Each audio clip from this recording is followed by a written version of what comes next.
sizameni ukwenza ngokuhle sisaziphilela lo mhlaba. Make sizameni ukwenza ngokuhle sisaziphilela lo mhlaba. Okay, everyone take their seats. We're about to begin the proceedings, God willing. So, no? God willing, are you okay? We're going to begin proceedings. Okay. Willing, whatever it is. Okay. I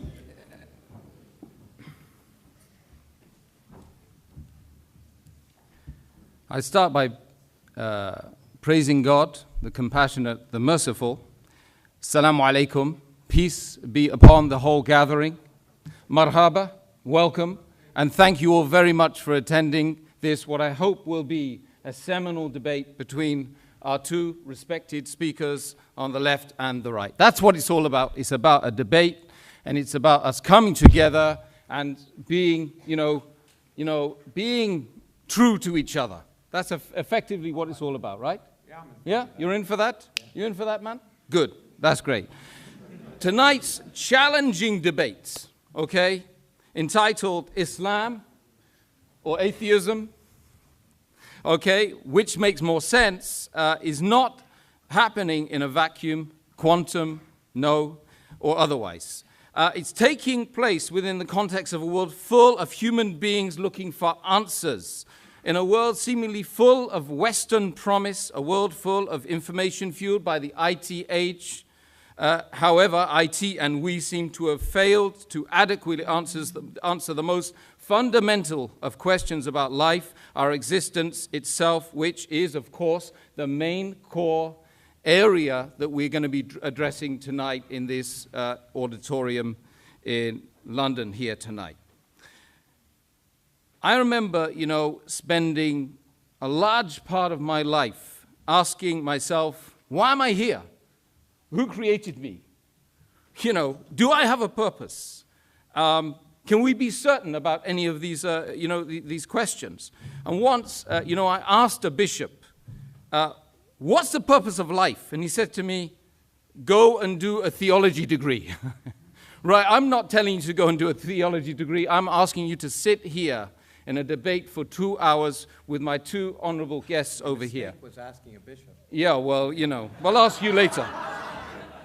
Well, of course, he didn't know the answer, by the way. Right. That's another issue. But what, of course, we can do to inform our decisions about this debate tonight is to use our reasoning, to use our minds, to use our intellect, and really for us to have an open mindset. Muslim, non-Muslim, Christian, whatever you are, whatever you believe in, we should have an open mindset and really go at this with sincerity. That's really, I'm just asking I'm asking myself first and foremost, right? Because that's tough being an ex-Irish Catholic. Yes, yeah. I didn't think the Catholic Church allowed divorce. Oh, well, that's another story. This evening, two major belief systems, if you like, who lay claim to the truth are going head to head. No matter which side of the fence that you tend to reside on, okay, by the end of the night, that you will be better informed about atheism and about Islam. Hopefully, the world perspectives, the world view of Islam and atheism. That's what it's really all about. Tonight, how's it gonna hang? Right. Well, we're going to have 25 minutes allotted for both speakers, although I'm told that that's going to change as well. Yeah. Okay? And then followed by a further 10 minutes of, coming back, and then another 3 minutes of coming back, although that might change, Professor, right? And after that, there will be, crossfire, and there's going to be no heavy arms to be utilized in this section, both of you, okay? Although I understand the tongue is a lot more vicious than nuclear weapons. But what we're effectively saying after that is that you lovely people will get the opportunity to ask questions, as make observations, hopefully on the topics, right? On the topic that we're talking about, and then there'll be 2 minutes closing remarks, a little presentation after that, and we'll all go home, and we've got to be out of here by 10 o'clock. I would urge the audience not to heckle the speakers, to be polite at all times, okay? And, to listen to each other afterwards as well. We won't want any blood or any fights, okay?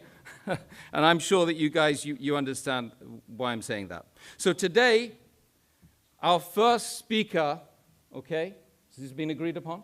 No, I was told. Okay, good, okay. Wait, you want to go first? I don't care. Will be our brother, well, you say brother, he's a brother in humanity. You're my brother in humanity. He's my brother in humanity and in the faith of Islam. Okay. Okay, fine. It means God is great. Yeah. Okay. So, Hamza Tzortzis, of course, he's actually Greek, not Pakistani. Please, he in fact is, you can see he's a little bit Pakistani, but anyway. He's a student of Islamic thought, a lecturer, a researcher for the Islamic Education Research Academy, and without further ado, I will call upon him to give his piece.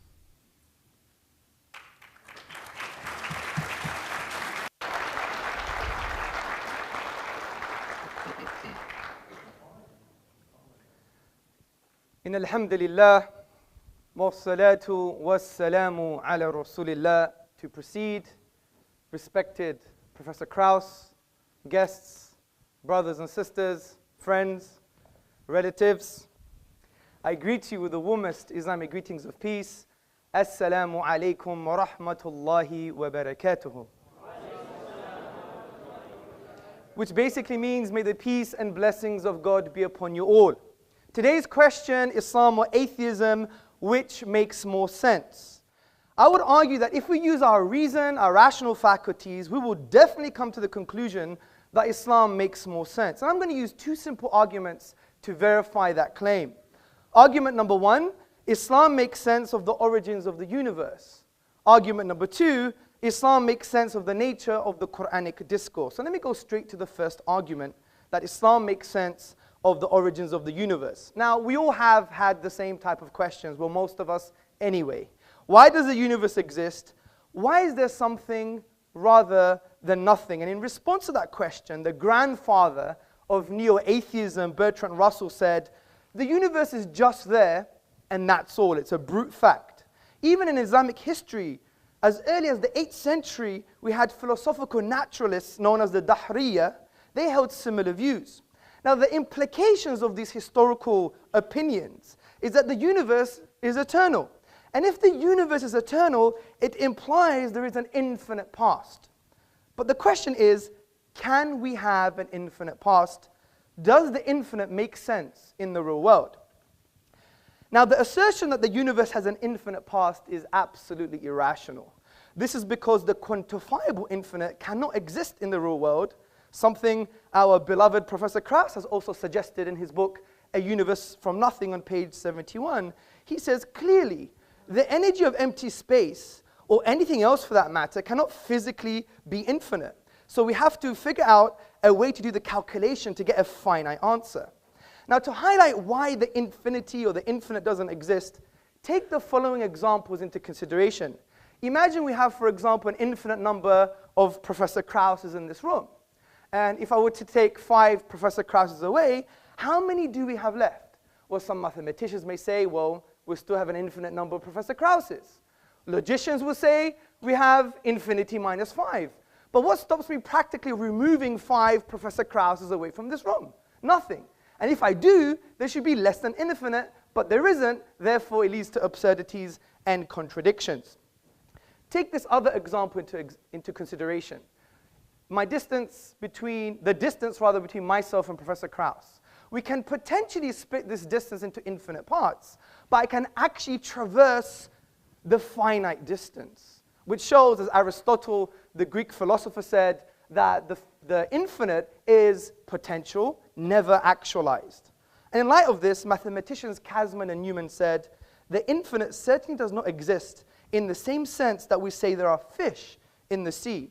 And this leads to our deductive argument. Now, for those who don't know, a deductive argument is a conclusion that necessarily follows from its premises. And to deny a valid and sound deductive argument is equivalent of denying reality.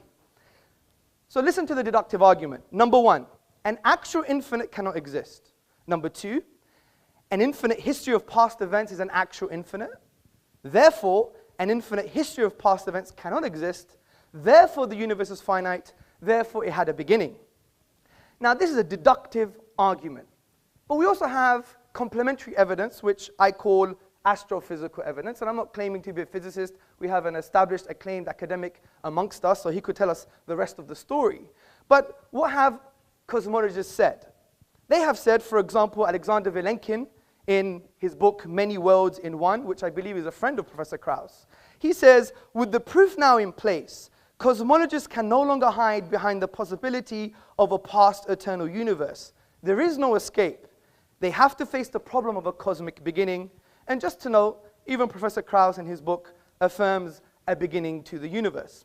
Interestingly, in Islamic thought, this has been discussed at length, and there is a unanimous conclusion that the universe is eternal. It began in the finite past, as the polymath, theologian, Ibn Taymiyyah wrote in the 14th century in his book, As-Safaridiyya, so whatever is besides God, it is all makhluk, all created, originated, coming to be after not existing, preceding by its own existence.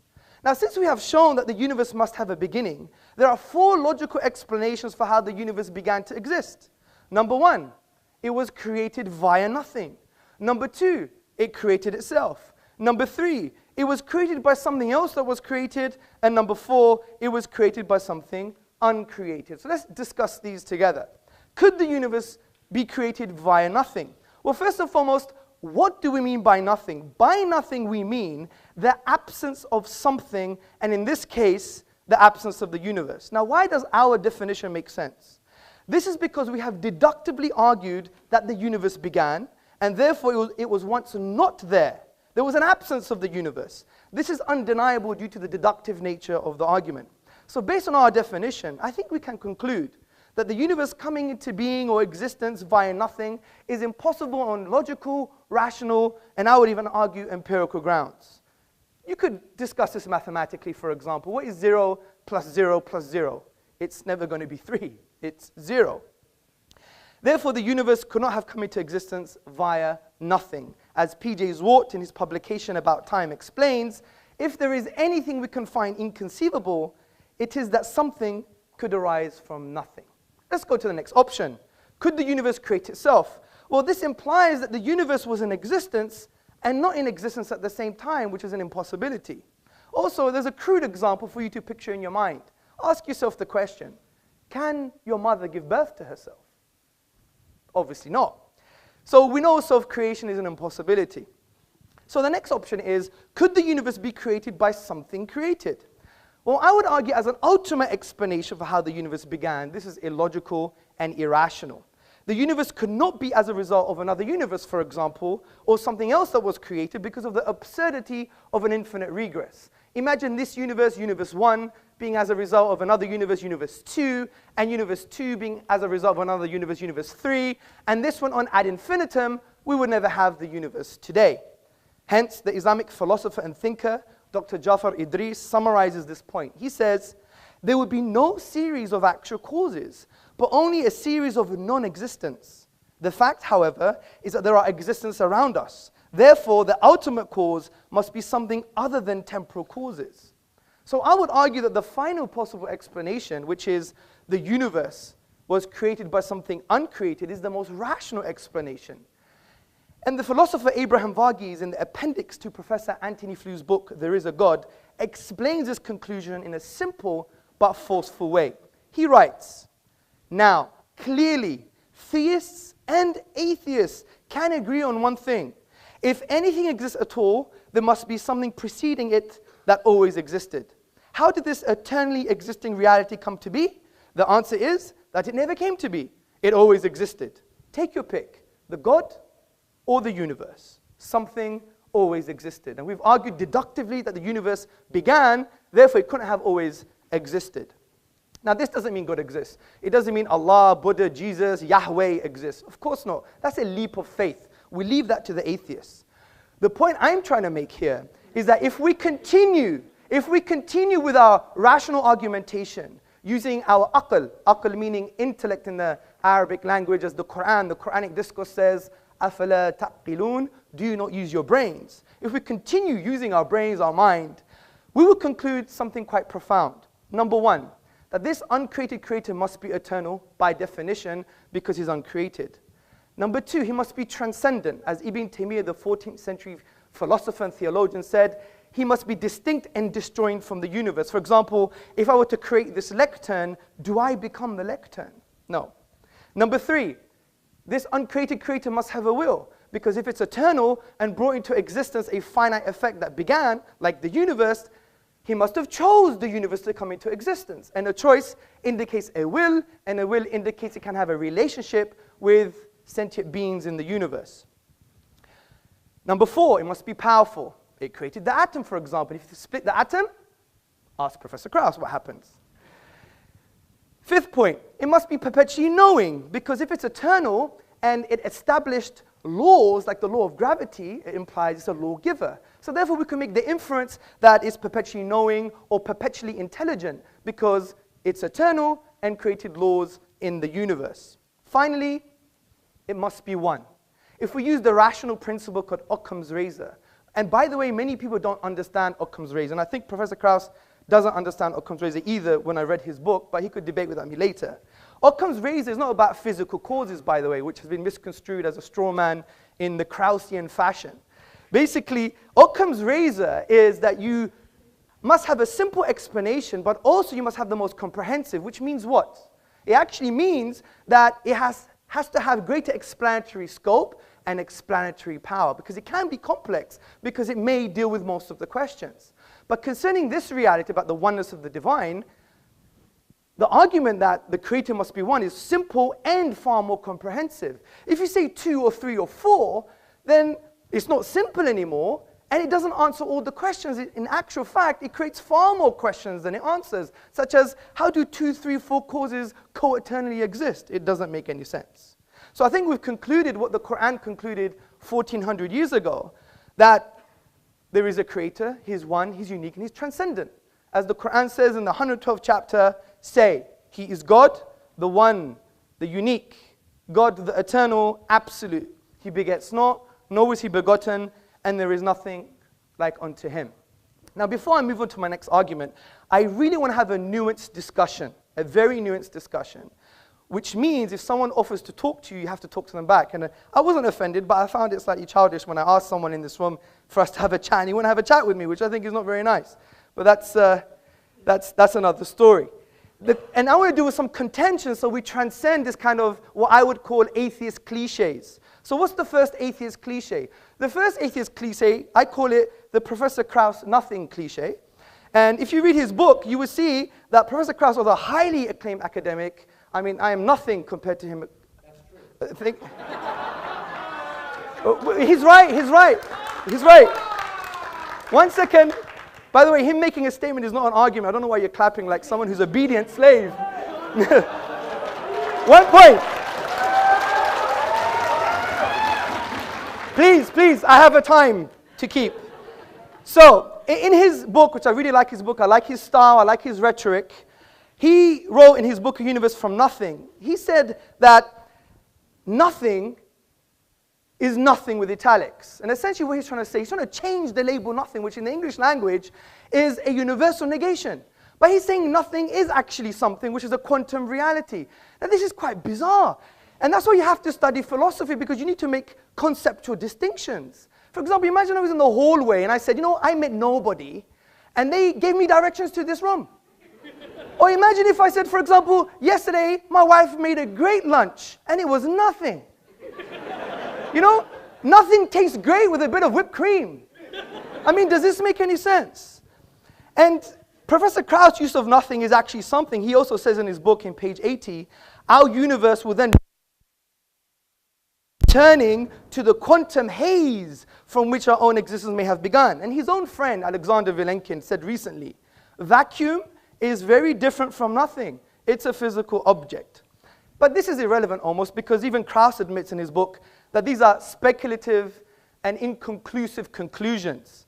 Because he says, I stress the word could here, because we may never have enough empirical information to resolve this question unambiguously. So I do respect what he's trying to do, but you would never take an inductive argument over a deductive one. Only someone intellectually challenged would do that, in my humble opinion.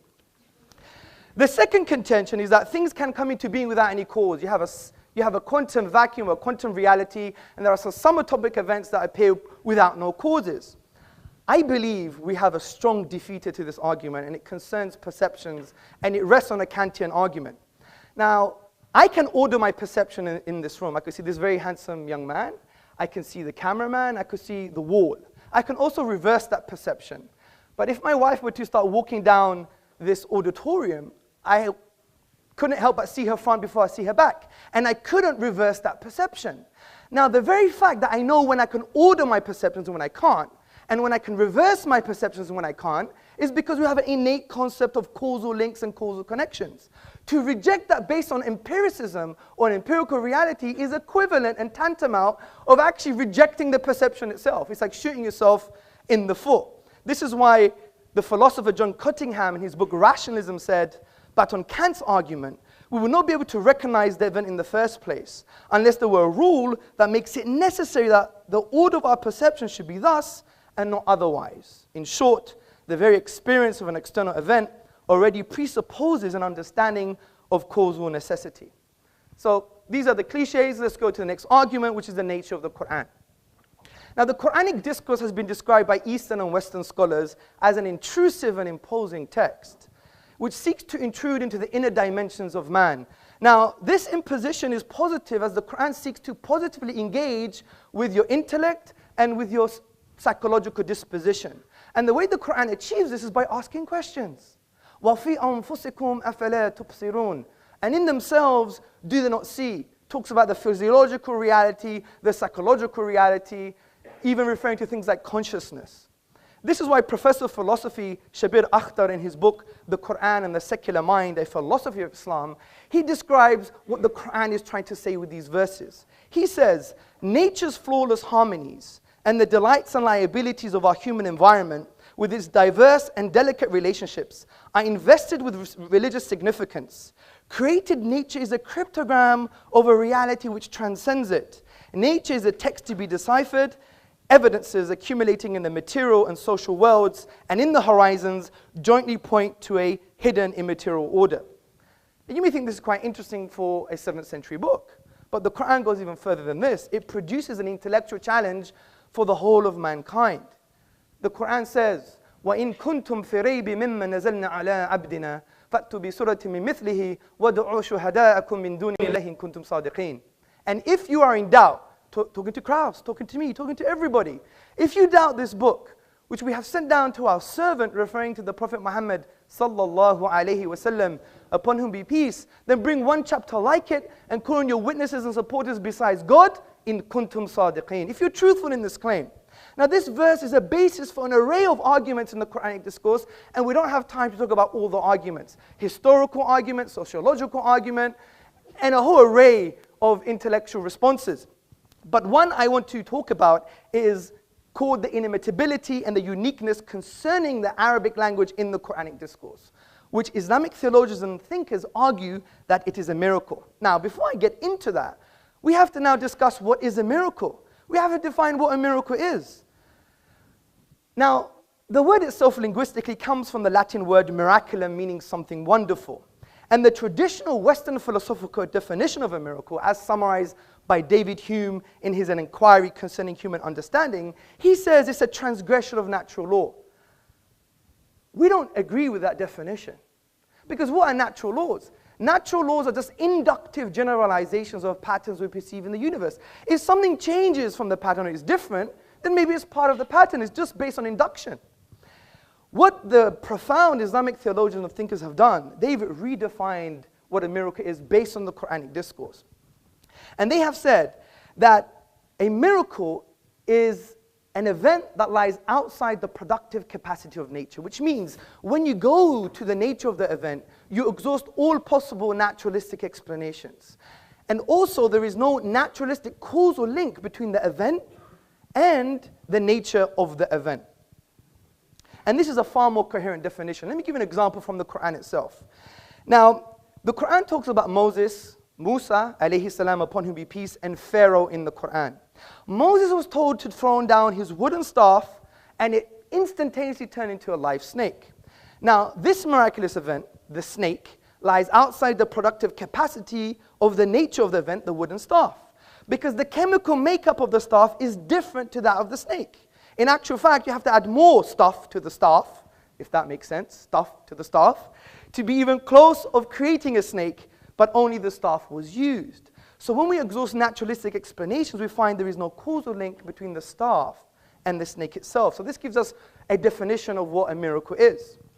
Now this applies to the Quran's use of the Arabic language, because the Quran cannot be described as any of the literary forms of the Arabic language, which include saj'a, rhyme prose, mursal, straightforward speech, maqama, a combination of metrical and non-metrical speech, and the al-bihar, the 16 rhythmical patterns of classical Arabic poetry.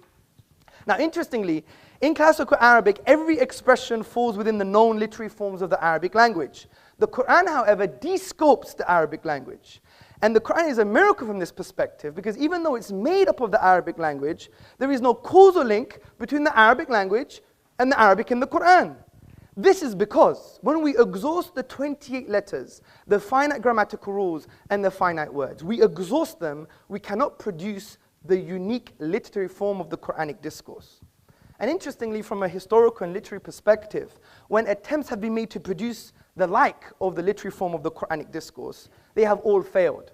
As the academic Foster Fitzgerald Arbuthnot, a notable British Orientalist, states, and that those several attempts have been made to produce a work equal to it as far as elegant writing is concerned, none have yet succeeded. In this light, brothers, sisters, and friends, what we've just discussed can develop into a deductive argument. And listen very carefully. Number one, a miracle is an event that lies outside the productive capacity of nature. In other words, there are no causal links between the event and the nature of the event. Number two, the Quran's literary form lies outside the productive capacity of the nature of the Arabic language. Its literary form cannot be logically explained using the Arabic language. Therefore, the Quran is a miracle. As Professor Lawrence from Duke University in his book, The Quran, a Biography, on page number 8 said, as tangible signs, Quranic verses are expressive of inexhaustible truth. They signify meaning, laid within meaning, light upon light, miracle after miracle. So we have two key arguments that are based on deduction, not just induction. And to challenge a deductive argument, you have to challenge the premises, and I hope Professor Krauss would do that. So let's go to some contentions. What about Shakespeare? Shakespeare is unique, but this is a very shallow contention. And I even heard this from Dan Barker in our debate in Minnesota, and he didn't do his reading. Basically, Shakespeare is not unique from the perspective of the structural features of language, the literary form. Rather, it's aesthetic reception. The kind of argument we're talking about the structural features of the Arabic language. And if you look at Shakespeare, he used the iambic pentameter, the trochaic verse, the blank verse, and many English literateurs use the same kind of structures. And if you go to the book, the Oxford Dictionary of National Biography, you will see that Shakespeare has been compared to Francis Beaumont, John Fletcher, and other playwrights. So he's not unique or inimitable from the perspective that we're talking about. Finally, the last contention is, but I'm not an Arab. How would I know? Well, we could use another argument called rational deduction. Now, rational deduction is a thinking process where you take a universally accepted statement and from that draw logical conclusions. And no one would deny universally accepted statements from academia or from authorities that are valid and sound and authentic. Because this is the realm of epistemology, the study of belief, and a valid source of knowledge is actually testimony. If you read the works of Professor Cody and Professor Keith Lehrer in the epistemology of testimony published by Oxford, you will see it's a grounded argument which we could discuss later. So the authentic and valid testimony concerning the Quran is, no one has been able to challenge the Quran and produce its literary form. If that is true, then we could draw logical conclusions without even knowing one letter of the Arabic language. We could say, well, could it be from an Arab? Could it be from a non-Arab? Could it be from Muhammad, upon whom be peace? Or is it from the divine reality? We know it couldn't be from an Arab because they all failed, especially the best Arabs at the time. We know it can't be a non-Arab because you have to know Arabic. We know it couldn't be from Muhammad, upon whom be peace, because all human expression, if you have the blueprint, you can replicate it. Just look at some replicas of Picasso and Monet in art. And therefore, it must be from the divine. So from this perspective, we've dealt with some outdated cliches because I really want a nuanced and frank discussion. I really do. And I hope I do have that with Professor Krauss. I respect him dearly. And I respect all of you. Obviously, we're going to have a pun here and there, but you know, that's the whole point. I couldn't let Krauss get away what he did in the beginning. So from that perspective, I really want him to deal with my premises, and I want him to deal with the deductive argument, and I wish him Godspeed. Thank you. Okay, thank you very much, Hamza Tzortzis, for that expressive presentation on the Islamic worldview. We're now going to be calling upon Professor Lawrence Krauss to come back on that with his presentation, which I don't think is going to last more than 25 minutes, I'm sure of that. But just to let you know, some of you who perhaps don't know anything about Professor, he's a renowned cosmologist and a science popularizer, and is the foundation professor in the School of Earth and Space Exploration, a director of the Origins Project at the Arizona State University. He's hailed by Scientific America as being a rare public intellectual, and he's also the author of more than 300 scientific papers and 9 publications, books, including the international bestseller, The Physics of Star Trek, and his most recent bestseller entitled A Universe from Nothing, now being translated into 17 languages or more. Professor Krauss, I call upon you to respond. Well, first I want to thank the people who invited me, who've been very gracious to me, treated me with more hospitality than I've gotten in many times I've talked. So I guess that's Sabia, who I haven't met, and Obeida, who's been taking care of me for the last day or two, and Isa, who I was just working with. And so I do want to thank them tremendously. They showed me great respect and hospitality, and I want to show them and you that kind of respect. And that doesn't mean I respect ideas. Okay, some ideas are ridiculous, and that's perfectly reasonable. In fact, ridiculing ideas is what makes progress. So if I offend some of you, I don't mean to offend you personally. I may offend some of your ideas, but that doesn't bother me at all. In fact, if you confront my ideas, it will lead to a discussion. What does offend me, of course, is offending personal freedom and equal rights, and that's one of the reasons why I got upset at the beginning of this session. But that's been fixed, and I thank the organizers for that as well. To agreeing to not segregate this room in a 21st century is a great step forward, and I appreciate that. Now, you know, I'm really shocked. First of all I've watched Mr. Tzortzis, right? Tzortzis. My Greek is pretty good, I think. Be gorgeous. Yeah, gorgeous. Well, you are rather gorgeous. Gorgeous George over here. I watched some of these, and they're always exactly the same. So I thought they'd be different this time. And it always begins with you, and I'm supposed to respond to you. And I will, to some extent, but it's hard to respond to nonsense. And in fact, the point of this is not a question, does God exist? That's not the question. It's atheism, or Islam or atheism, which is more sensible, I think is what it says, or something like that. Now,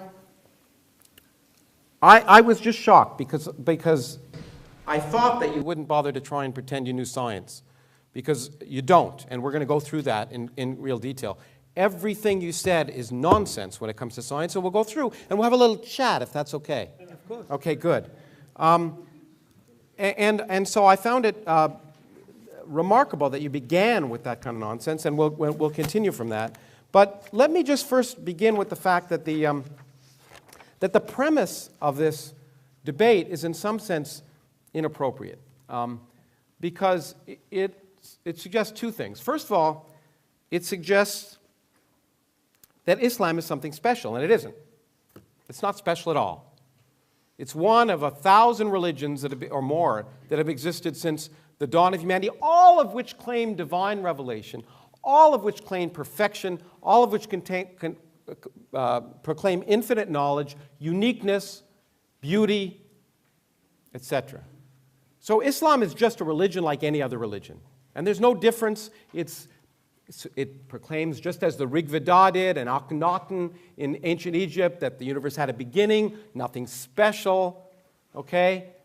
There's absolutely nothing special. So the question is, Islam as one of 1,000 religions, all of which make the same claims, but mutually inconsistent ones. So one of the things we know is, of these 1,000 religions, they all make mutually inconsistent claims, so they can't all be correct. In fact, at best, one of them can be correct, because they're not consistent with each other. So that means a priori, just a priori, and I know like that, you like that term instead of a posteriori. I've heard you say that. A priori, Islam has a probability of 0.1% of being correct, because it's just one of 1,000 religions, and one of them is, at most is correct. But since they all make the same claims, it's probable that none of them are correct. So treating Islam specially is inappropriate. Then atheism is somehow, as has been described, speaker, a belief system. It's not a belief system like Islam or Judaism or Christianity or the Norse myths or Zeus or Thor or any of the other myths that have been created throughout human history. All it's saying is, it's not a belief system. It's saying, you know what? We don't choose to believe that stuff because it's not sensible. So it's not saying we believe X. It's saying, well, this myth is inconsistent with this myth, or this myth is inconsistent with what we know about the universe, and therefore, it's unlikely to be true. So what atheism is just saying, this is unlikely to be true. It's not a belief system. So to compare one versus the other is, of course, false. It's a false premise. The first part of the false premise is that Islam is special. Not special at all. It's been there. It'll be gone, or be there as long as other religions. It's just like all the rest. And atheism is not a religion. It's just, in fact, what it is could be described as common sense. Okay? What makes sense? I will think that those things that make sense are likely, and those things that don't make sense are unlikely. In fact, that's what science is all about. Okay, so having said that there's nothing special about Islam, and there certainly isn't. I'm going to talk a little bit about, my intent, by the way, is, the other thing I should say is, debates, I'm an educator. It's, a flaw, but it is what it is. That means I believe in actually trying to illuminate ideas and lead to discussion, critical thinking, and eventually learning things and increase in knowledge. Debates aren't meant for that. Debates are rhetorical devices for people to go out and perform, make statements, and then challenge others and try and convince an audience of something. That's not education. So I will talk a little bit about some of this, and then I just want to have a chat. I'm going to use my 25 minutes to have a little chat. I'll take up my time when I could pontificate, as we've heard, and just ask some questions, because I'd actually like to learn some things, okay? And hopefully in the process there'll be some education for both of us. So the first thing I want to say, however, I want to clear up some misconceptions. This idea of deductive arguments, which sounds good, is not the way we learn about reality, okay? Deductive arguments just don't work. They lead to irrational actions. In fact, if we discuss what common sense is taking your beliefs to conform to the evidence of reality so that you will make rational actions. If you force your reality to conform to your beliefs, you will make irrational actions.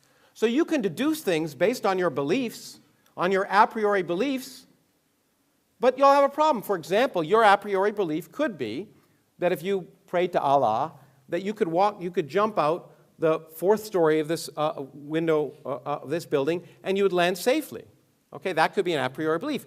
And in fact, you could deduce, based on all your beliefs and all of the evidence that you're a good person and Allah would take care of you, or whatever you want to call it, that you'd be fine. I would take the elevator down, and only one of us would be walking at the end. That is not deductive. It's based on empirical evidence.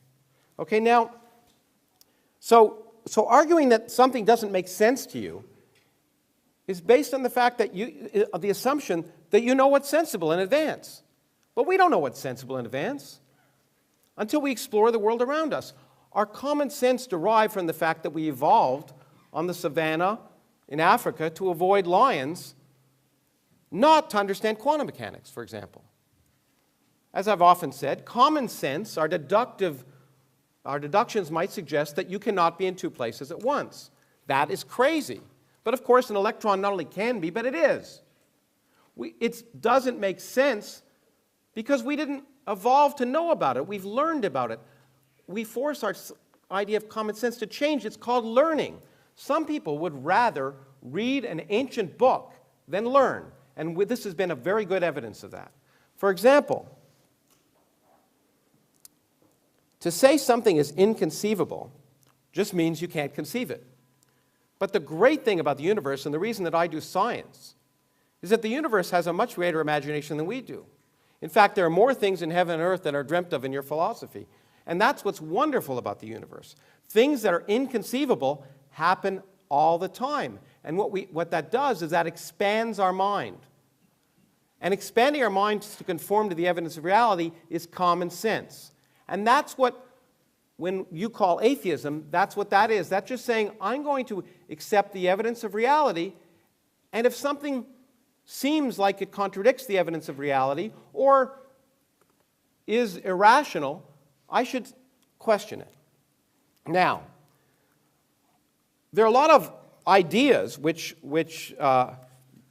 gorgeous George over here, no, Mr. Tzortzis. Tzortzis. I've been to Istanbul and I'm trying to learn Turkish, but Tzortzis, Mr. Tzortzis. It's okay.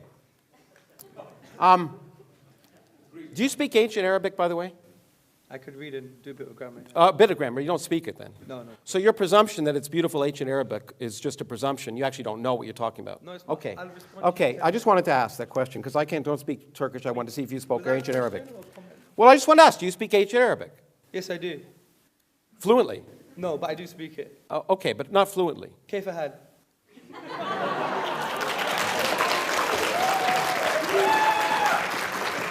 Well, you know what? There's a real language that you don't speak. It's called the language of mathematics. So let's talk about that. Let's talk about this nonsense about infinity. Let's take something physical. Let's draw a circle and draw a diameter. What's the ratio of the distance of the circle to the diameter? Do you know? You're the teacher. Do you know? You're the teacher. I know. I'm asking you a question. I want to have a chat. I don't know anything. Well, you've demonstrated that, but you ever heard of pi? Yes, I have, yeah. Oh, do you know what it is? 3.14 Christine, you said. How many decimals does it have? I don't remember. An infinite number. Yes. Yes. Okay, so the physical distance of the ratio of a diameter of a circle to its circumference is an infinite number. Yes. What do you know? Now, when we talk about, what's amazing to me is you quoted Aristotle as the basis of science. Of course, Aristotle was the one that told us objects fall in proportion to their weight because he actually didn't do the experiment. He deduced it based on what he wanted. Galileo, of course, did the experiment, right? And we know, let's do the experiment here in front of you. So I'm going to take this object and this object. Yes. Aristotle would tell me which would fall first. Will you tell me which would fall first? Guess, okay. If you don't know. The book. Okay, look, you were right. Great. Okay, good. Why? Because there's resistance. Resistance to what? To the paper, right? Okay, exactly. Aristotle didn't know that. Yes, he didn't. Okay. Aristotle also claimed that infinity was impossible because indeed, as you pointed out, the distance from you to me could be divided into a half, and then a quarter, and then an eighth, and then a 16th, and that's an infinite thing. It makes it impossible. Yes. Well, the thing that Aristotle didn't know how to do, and you don't know how to do, is to sum an infinite series. 1 plus a half plus a quarter plus an eighth plus a 16th adds up to 2. Yes. Okay, so that kind of argument that infinity is impossible, it just doesn't make sense mathematically. Infinities do occur. Now, it is true in my book that I said infinite density or infinite energy is a concept that appears to be in contradiction with the evidence of physics. But that doesn't apply. All infinities are impossible. In fact, space could be infinitely large. There's no presumption that space isn't infinitely large. It could be. What we now know about physics suggests it probably isn't, but there's no law of physics that says space can't be infinitely large.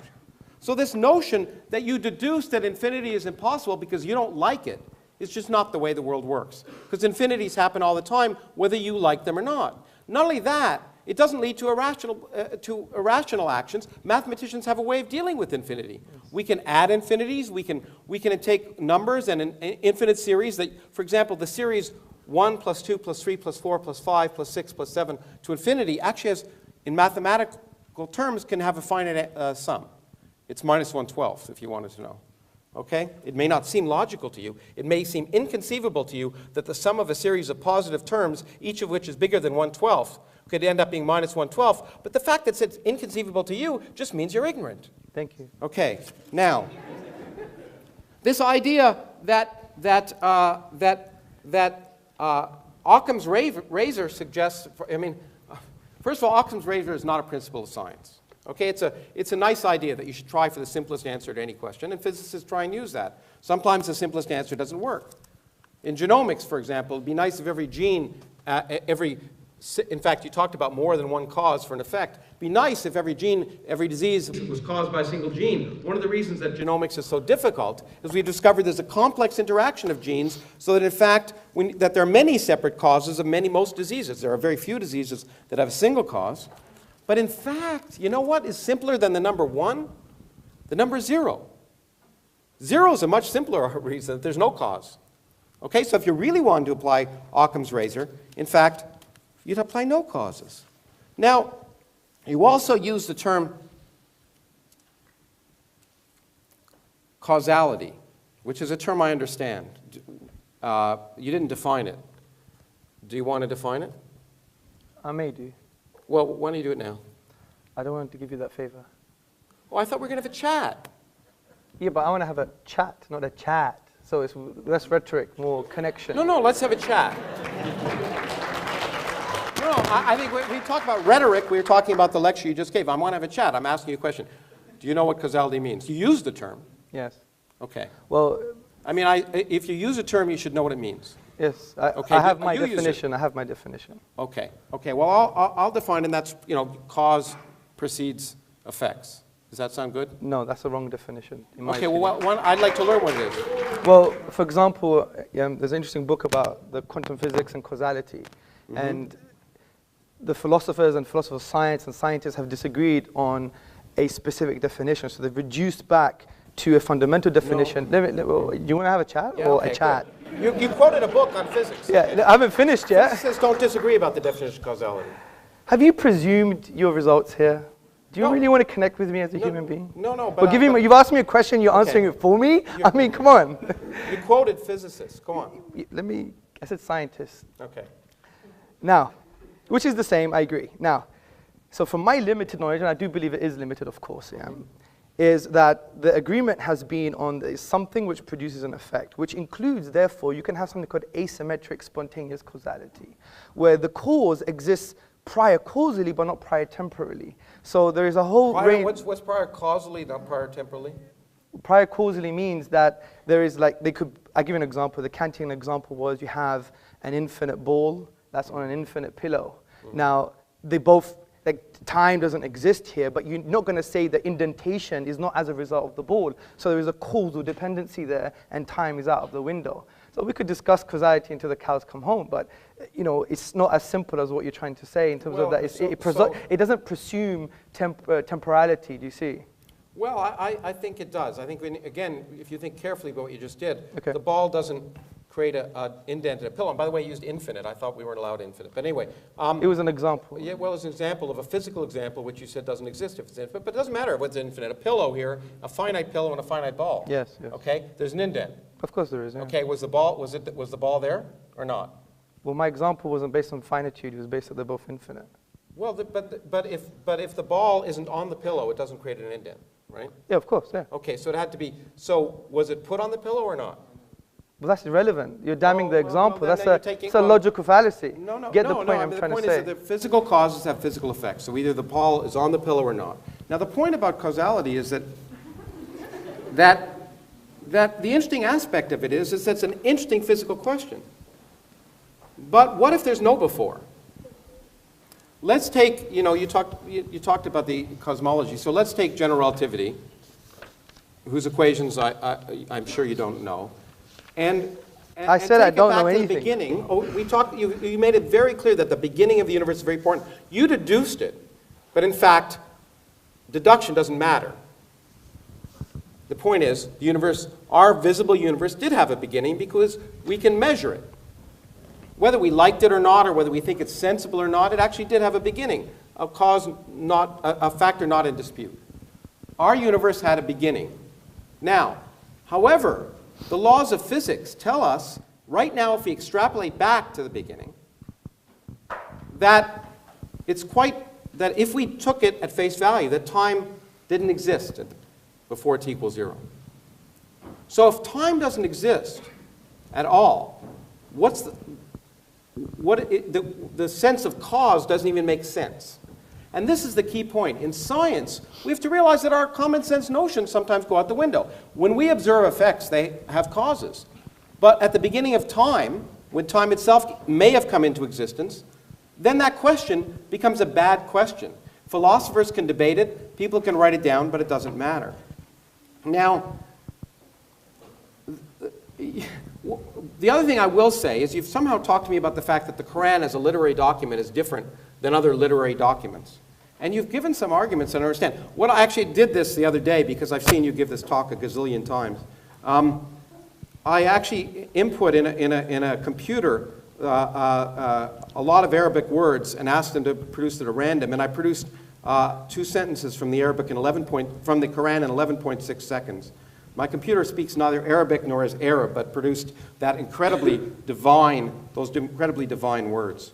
Now, the other question, of course, I would have is, and this is a common sense question, is why did God choose Arabic, or Aramaic, or Greek? I mean, doesn't he speak English? Or the Americans always think he does, which is why they invented the Mormon religion. So the question I want to ask is, what makes sense is to ask not the details of the Quran, which I don't want to dwell on, because it's just one of 1,000 different religions, all of which make the same claims, and all of which, if you look at them a priori, are equally ridiculous from an a priori common sense notion. For example, and I got this from my late friend Christopher Hitchens, is it sensible to assume that humans evolved in their present form somewhere between 250,000 to 1 million years ago? So you have a God who creates a universe and has 4.5 billion years of life evolving, and then Homo sapiens evolve and live in incredibly awful conditions for 250,000 years, and suddenly, in the middle of the desert, in a cave where no one can see it, he takes some poor schmo and says, I'm going to tell you the truth. And not only that, I'm going to allow you to save humanity. And in fact, if people don't believe you, they're going to go to hell for eternity. And we can talk in great length, in great sadomasochistic length, about the torture they're going to have, and we can all enjoy it. Now, what about all those poor 250,000 years of people, of real people who were struggling to exist and survive, those poor people who were existing before that God decided to give his revelation to Muhammad? Why that? Why would a sensible God wait that long? And of course, the interesting question you have to ask is, why are the revelations always done when no one can see them? If you're asking a court of law, you'd say, well, you know what? It just doesn't make sense. Why don't once it doesn't call down from the sky so everyone can hear them? Why is it always given to people in private who then claim they've had a revelation? Now, why should I believe Muhammad's revelations any more than anyone else's? In fact, there's a young woman in the United States, in my country, who, as you know, had a revelation. You may know this. She had a revelation. God told her to drown her 4 children in a bathtub. And she did. Because God told her. She heard it. She heard it. She had a revelation. It was real. She heard words of incredible harmony and beauty that she'd never experienced before in her life, and she drowned her 4 children. Okay, now she's in a mental hospital for good reason. Because there's no evidence. There's no that a sensible person would believe to suggest that God was telling her to drown the 4 children. Now, why would, let me ask you, do you think Sharia law should be instituted? Oh, it depends how you define Sharia law. Do you know anything about Sharia law, sir? Well, I was going to ask you about it. I will teach you in the next round. Okay, good. Do you think, for example, that blasphemers should be punished? Blasphemers meaning? Maybe if I say, let's just say, and forgive me, let's just say I say that someone who married a 9-year-old girl is a pedophile. Yeah. And maybe that person is a prophet. Is that a blasphemer? Is that worth being punished for? Well, I think you should be educated first and foremost. No, maybe, I'm not saying it happened. But let's say I said that, I made that claim. Should I be punished? In a court of law with justice, there will be a form of punishment, yes. Okay. So what about if I openly questioned the existence of God? In fact, said openly and preached in a room that there's no God. Is that worth punishment? This is full in our history. We don't have a problem with intellectual debate and dialogue. Okay. I even mentioned the 8th century Dahriya. So if I say that Allah is not God, but Thor is God, and people should worship Thor, and I go, and that it's not blasphemous. Well, it's wrong and it's Okay. childish, but I will have a discussion. But it's blasphemous to suggest, is it blasphemous to suggest that Muhammad isn't a prophet? Well, from an Islamic perspective, but you have to understand there's a difference between public intellectual discourse Okay, so and great, being okay. deliberately rude. Okay, well that's But we'll that's all great. fall for intellectual discourse as per this big debate. Oh, but you say I should be punished if I suggest Muhammad was a child molester. That's No, I wasn't saying that. Didn't you say that? What I'm saying is, in an Islamic law, for instance, if you were to speak about something like this, and you would be taken to a court under certain conditions, Then I would be punished. there may be a punishment, but generally speaking, it would be more edifying and educational. But rather should there than- be punishment? That's what I'm asking you. Should there be? Oh, you're asking me if there Yeah. should be punishment? I think we should follow God's law, of course. So there should be a punishment. I think there should be a punishment if you're deliberately harming anyone else. For openly questioning. Well, John Stuart Mill For had the openly same questioning or opinion. Openly ridiculing. So No, there's a difference. Don't straw man Okay, my okay, positions. let me take a more clear example. You're straw manning my Say you're a positions. homosexual man Yes. and you have sex with another homosexual man. Should that be subject to punishment? In the private home, it's outside of the Sharia law. If they did it in public, which doesn't even happen where you're from, then there's a different story. What would the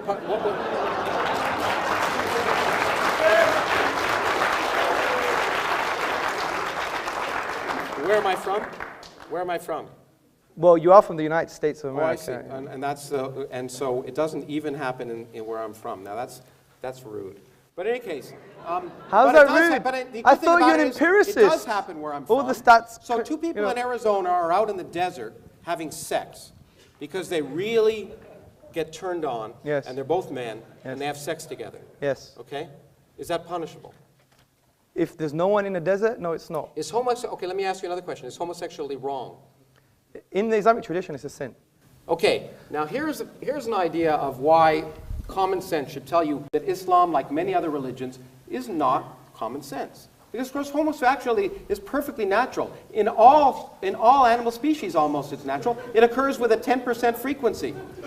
Okay? In fact, there are good evolutionary reasons for homosexuality. So in that sense, there's no reason and a fundamental... Why would a God who thought it was a sin make it natural among all species? I don't think the sheep, by the way, which 10% of sheep are long-term homosexual relationships. Okay? Why would a God who thought it was a sin create sheep who don't have a soul, who aren't able to think about it, be homosexual?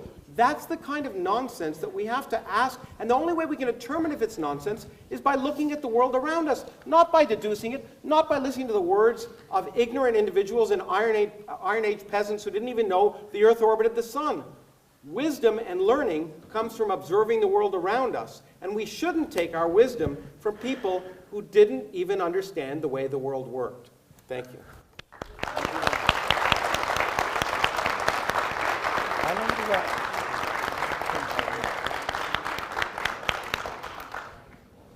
Professor Krauss, thank you very much for your presentation on the atheist worldview. It's not a worldview. I think repeat it was actually more like a dialogue, nice to chat between you two guys. Actually, Yes. I was wondering when I should jump in and stop you guys. You know. Anyway, I'm sure Aristotle and Plato did the same thing. But now we've got something to sort of come back on from Professor. He's given a lot of food for thought. And no doubt, Hamza, in about 10 minutes, Yes, thank you. possibly come back and answer some of those contentions brought up by Professor Krauss. Thank you very much, Professor Krauss. Audience, first and foremost, I think most of what he said was a red herring. A red herring is this very smelly fish that you pull across the path of running dogs. And the reason it was a red herring, because he said that I spoke about science. I specifically said he knows better than I do. I specifically didn't use it as my key argument for the finitude of the universe. And he wanted to correct me on something that I didn't even mention myself. This is what you call, not rhetoric, not intellectual argument, it's what you call sophistry. It's rhetoric with crap, frankly. Now, and I'm not saying it to be rude, because it's a typical Kraussian fashion. A Kraussian fashion trying to win over the whole audience, make a hoo-ha in the beginning. And you know, imagine I did that when I walked into, one day I had interfaith dialogue. And imagine I walked into a Jewish mosque or a hall that was public, and I basically said, I don't want to do things your way, but I want to discuss with you, but I'm not going to do things your way. Is that tolerance? Is that how you connect with other people? He wants to know about our tradition, but he won't even ask them, why do you have this? And another straw man, justice and equal rights. You think they're saying that because they don't have any justice or equal rights? My wife is up there, ask my wife. What's the matter with you? See, these presumptions from Fox News, you're an academic, but when you talk about Islam, it's based on the Fox News narrative, and I'm going to expose this in a minute. Now, the first point I want to make.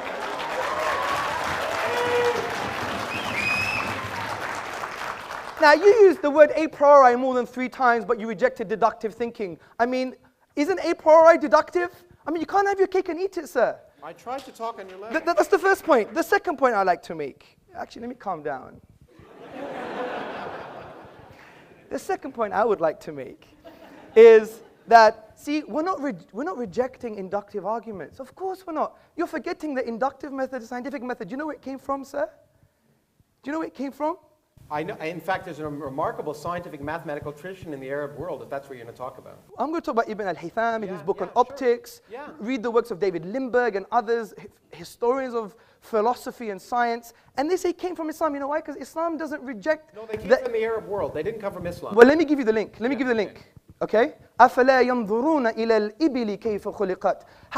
Have you not seen empiricism, the creative thing like a camel, and how it was formed or how it was created? This was the basis, and this was the poetic justification for the entire scientific method. As Muslims, we go where the science takes us. But we're not stupid. Deductive arguments, they are necessarily true. If you wanted to discuss my argument, you had to break down the premises, which you didn't. You just talking about the infinite and the circle and the circumference. I knew we were going to do this because it's all mathematics. You remember what I said? No, it's a physical circle. Yeah, but let me make a point. Let me make a point. I said the quantifiable infinite cannot be actualized in the physical world, something that you agreed with. 1 second. And I said there's nothing wrong with the qualitative infinite. And qualitative infinites can exist infinitely. For example, mathematicians discuss. Yes, so where's the infinite there? That's the length. You think this is a length is a physical quantity? That is. Length that is a physical quantity. That is, yeah.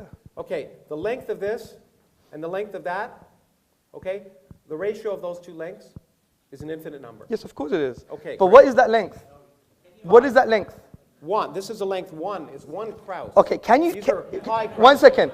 Can you measure... Wait, can you measure the straight line? And can you measure the circumference? Yes or no?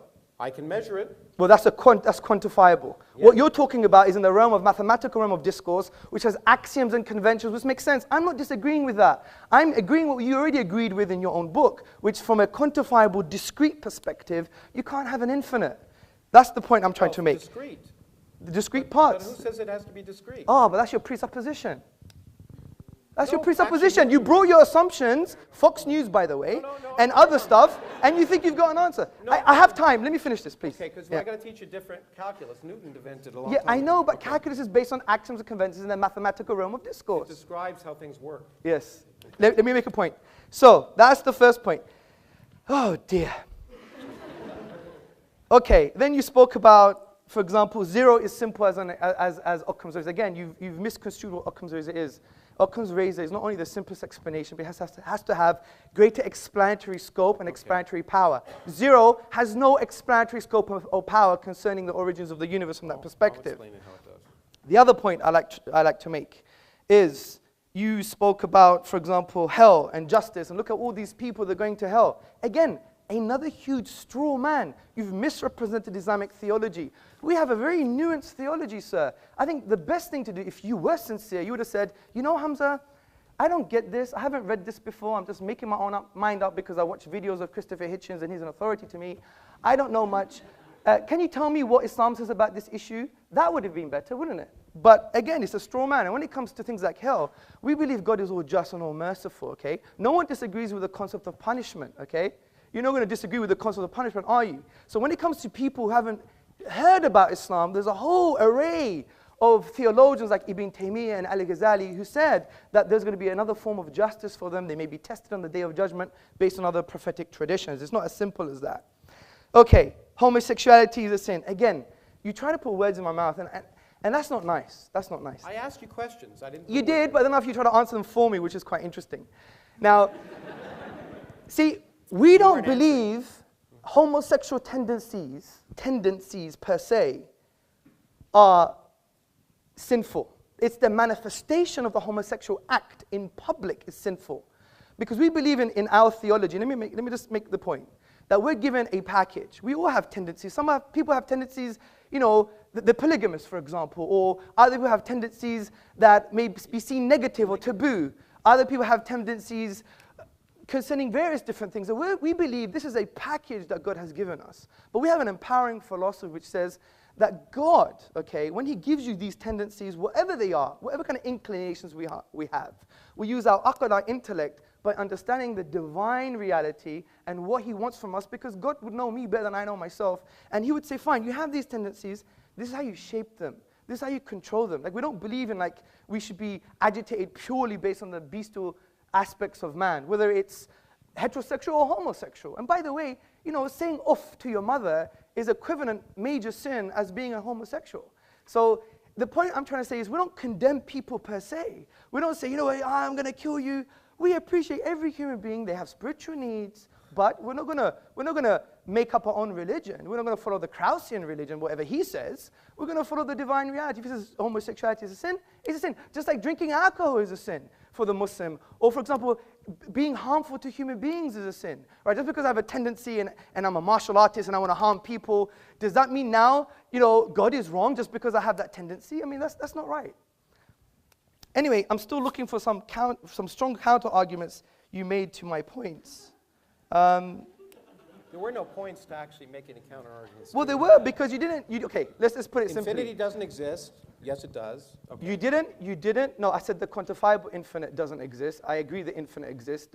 Again, another straw man. The point I'm trying to say is this.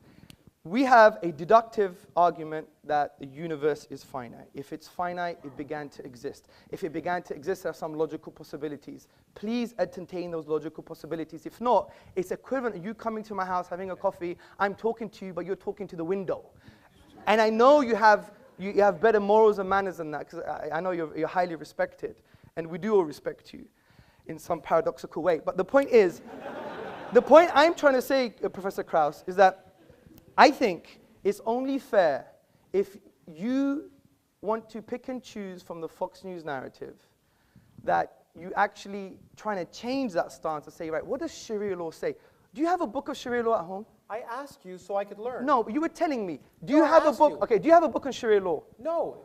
And you make judgments, and okay, I have a book on atheism. I think it's based on nonsense. Great. But I give you the intellectual epistemic respect to read your worldview. But you've come here my book is a book on atheism. blasé, It's a sorry, book on science. you've come here blasé, almost arrogant, I don't want to judge you, and saying, you know, it's all rubbish, I'm not going to take any of his arguments, I know better than you, which you said that, and I do agree in physics you do. And you've come here making judgments on Sharia law. You don't even have a book on Sharia law. That's why I asked questions.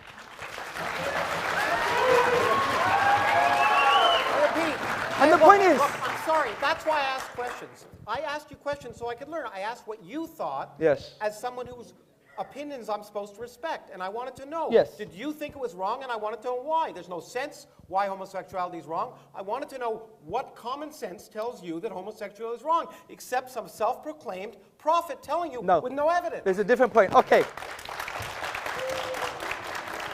Okay, let me ask Professor Krauss a question. Why is incest wrong? It's not clear to me that it's wrong. Okay. It's clear to me. There's an evolution. No. Listen to me. Listen to me.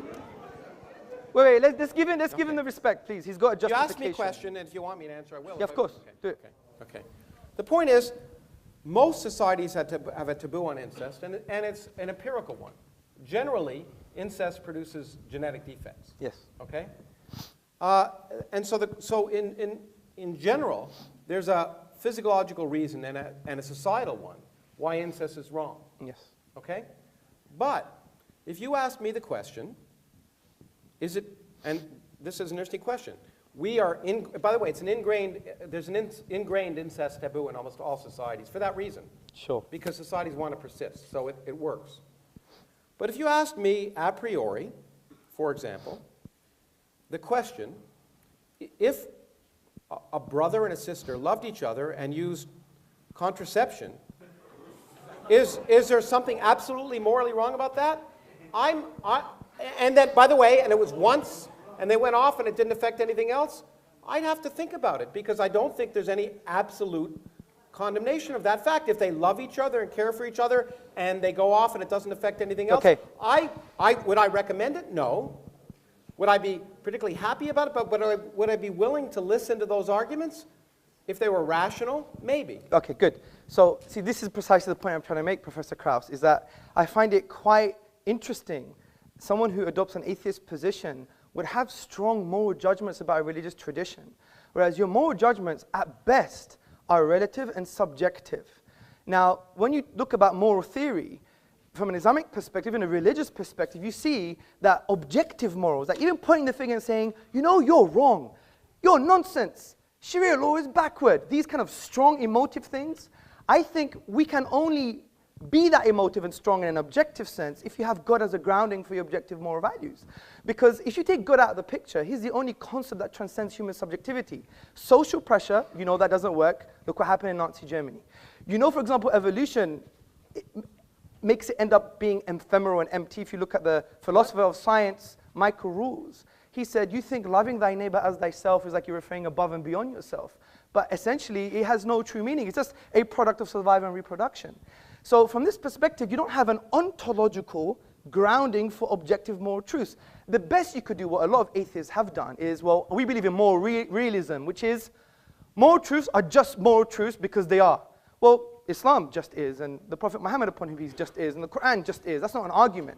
So the reason I asked you that question, sir, was to say, how on earth, from an intellectual perspective, can we point the finger at religions from a moral perspective? And especially today's been, the irony is, most of your articulation against Islam has had a moral vibe to it, not a rational one, because you didn't deal with the premises of my argument. I did. No, you didn't. You talked about infinity. And I talked about causality, infinity, the words that you were throwing out. Yes, and what did you say about causality? I said, in fact, that it's quite likely that beginning of the universe causality isn't a good question. But if you understood the physics, you'd understand it. Your presupposition of causality... No, it's not my presupposition. It is. It's time doesn't exist. Yes. Space doesn't exist. Okay, think about the statement, something produces an effect. Mm-hmm. Where is time as a definition there? Produces. No, it could be atemporal. What do you mean atemporal?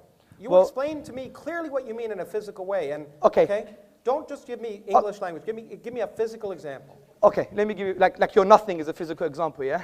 Well, you haven't described what my nothing is yet. You read the preface, like a number of people did, but I don't know if you got very far in the Actually, book. I read the whole book. I liked it. What's my nothing? Your nothing is... What is my nothing? Your nothing is quantum. No. It is. No. No space, no time, no laws, no nothing. But that's still a quantum haze. No. That is. No, there's no quantum. There's no universe. There's no universe. Nothing. Zero, zip, nada. So why did you say in your own book then that we will reduce to our own quantum haze? Hamza, can I? Well, he took a lot of my time. Yeah. Well, did you? It's kind of dissolving into a discussion. So we'll continue the discussion. Oh, we will do. Pontificate. No, of course. Okay. Yes. Okay. Thanks very much, Hamza. Please come and sit down, brother.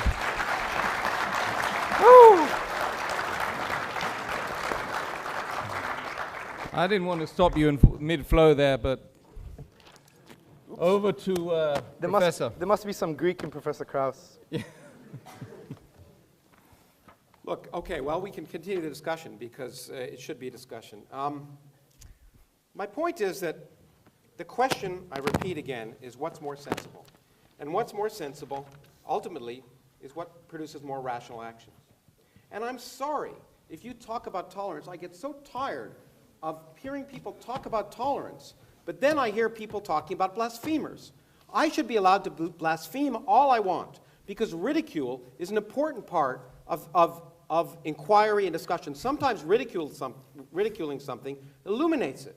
And I hear about blasphemers, I hate to say it, and this may be a complete misapplication of Islam. It could be that Islam, as it's practiced in many countries in the world, is a misapplication of Islam. But all I can see is intolerance when I see those principles applied. Intolerance to blasphemers, intolerance to homosexuals, intolerance in general.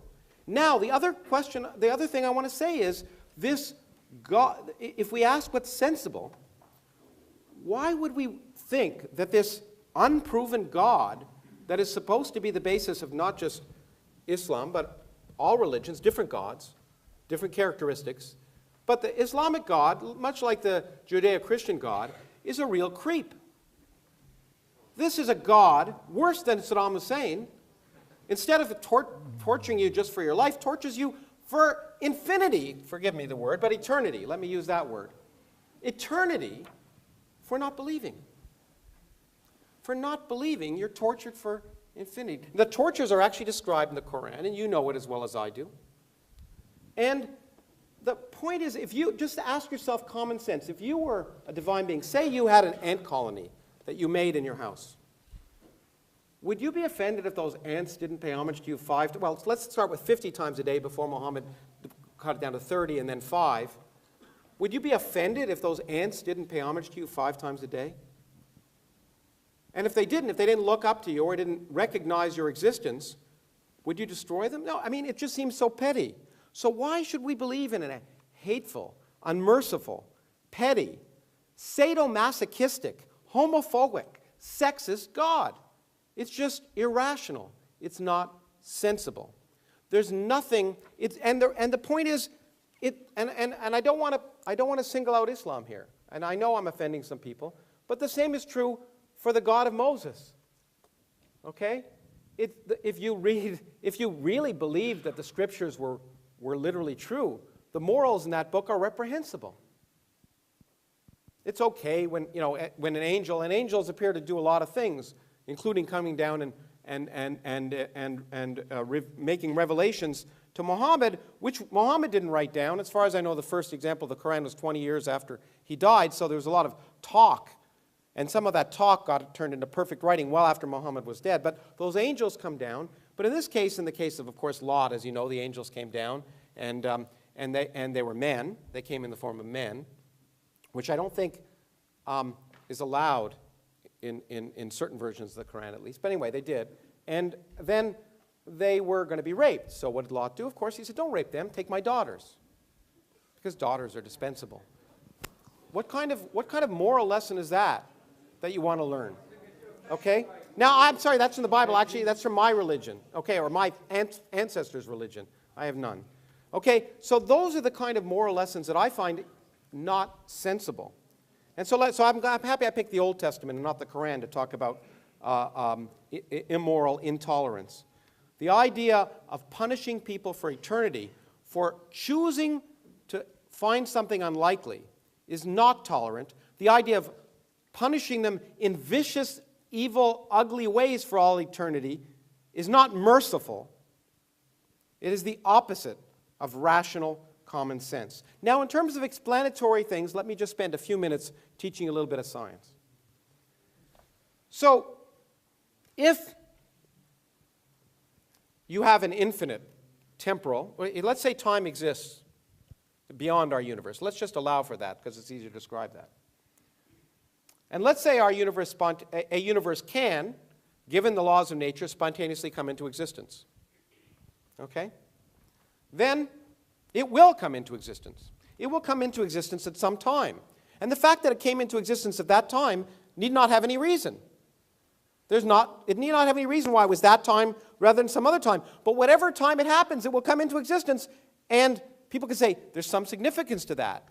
But it must happen somewhere at some time, and there need not be any significance, any purpose, any intelligence for why it happened now instead of then. It's guaranteed to happen at some point. Now, if you say, during that creation, there are laws, one of which is the laws of quantum mechanics, which can create a universe with zero total energy. By the way, and by creating a universe, I mean a universe that didn't exist. There was no space, there were no times, and no laws, in fact. And then you come in and you say, okay, if that universe is created spontaneously, it must be created at some time. So a universe must come into existence. In fact, an infinite number of universes can come into existence if time is infinite. Okay? It's certainly possible.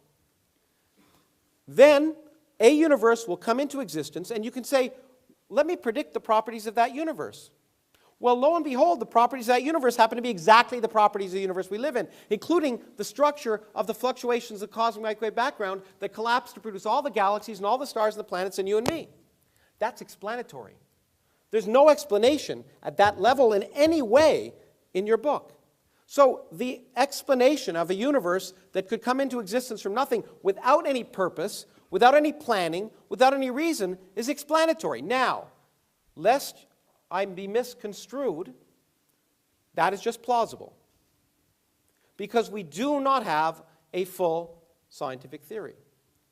But to make the claim, as I know you've often made, that because that there are certain things we will never understand, is to misunderstand science. There are lots of things we don't understand today, and that's the reason to go out and do science.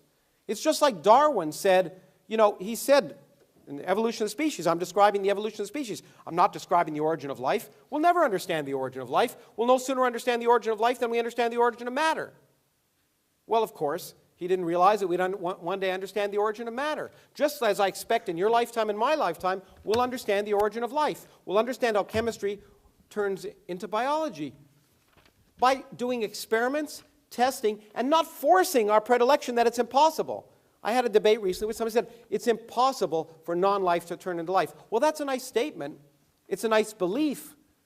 And it's a belief you can have, but it's a belief that can be wrong. And that's the great thing about science, which you can call atheism if you wish. It's you're willing to change your beliefs. You're not assuming the answers before you ask the question. You're not assuming you know what's divinely right just because you interpret a certain book to mean a certain thing, and someone else may interpret it to mean something else. You will agree there are different interpretations of every book, including the Bible and the Quran. And so to presume that you know divine truth before you've asked the universe is not sensible. And I don't think I'll take any more time. Okay.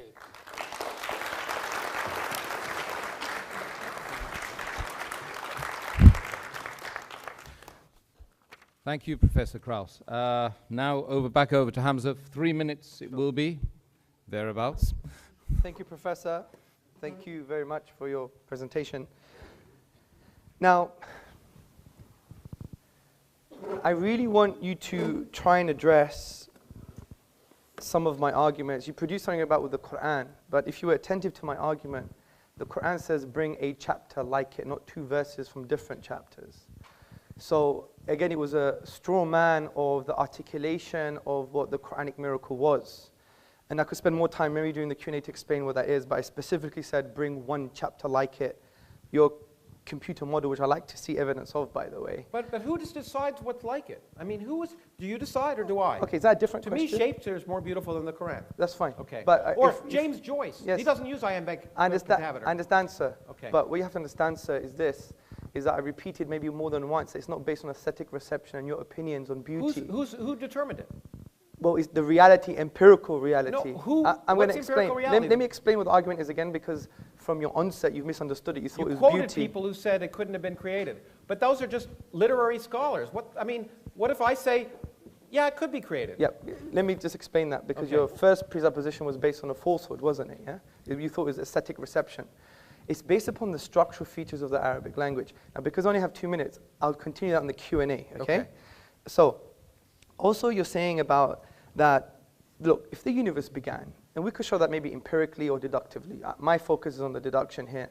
And I don't think you really address from the infinite perspective when we said that this is based on axioms and conventions in the mathematical realm of discourse, but in discrete physical parts, as you've admitted in your book, that can't happen. So we have a deductive argument the universe began, which means it once wasn't there. Ontologically, if there wasn't a cause for that, you wouldn't have the universe in the first place. The second point I like to make. No, there's you see the photon that's lighting you up from that thing? Yes. It didn't exist before it was emitted by the electron. Yes. Okay? It didn't exist. Yes. It wasn't there. And you're saying there's no cause?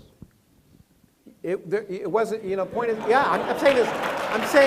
What I'm saying is, there can be physical causes for physical effects. Yes. Okay, but they don't have to be, but God doesn't have to pull the photon up. Just because the photon appears from nothing doesn't require something supernatural. I agree. But okay, so if a universe suddenly comes into existence where it wasn't before, it doesn't require something supernatural. But I already gave you a defeater to the argument that you assume that when things begin to exist, they may not require any causes. And that defeater was... Not any purpose. I didn't say cause. Look, I just said if a universe can come into existence by physical causes, yes, where there's no universe to begin with, it will happen at some time. And your point was it happened, and therefore there's a reason why it happened, because it happened when it happened. Well, if it didn't happen then, it would have happened some other time, and we would have had this conversation at some Let's calm down. You're putting words in my mouth, okay? Okay. What I'm saying to you, I'm not saying things like, I'm not talking about teleology. I'm not talking about there is a purpose behind. Don't use definition. Did you not say our universe came into existence for a cause and there had to be a reason for it?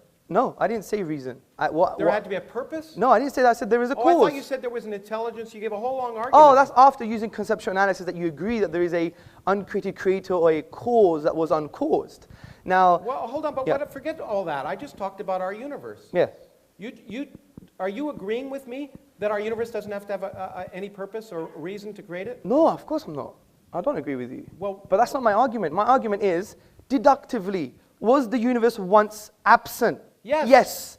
If that's the case, then ontologically, which means the nature and source of reality is that it couldn't have come into being without a cause. Well, okay. First of all, I hope it's that way because that'd be easier to understand. Yes. Okay. It's possible that it's not that way. Okay. So if it has, and you could take this out of my time if you want. I don't give a damn. The point is that maybe time exists outside of our universe, maybe it doesn't. Let's just pretend it does, and then our universe came into existence, and there was a physical cause for that. That's fine, I'm fine with that. I'm fine with our universe coming into existence for physical cause, just like that photon being created.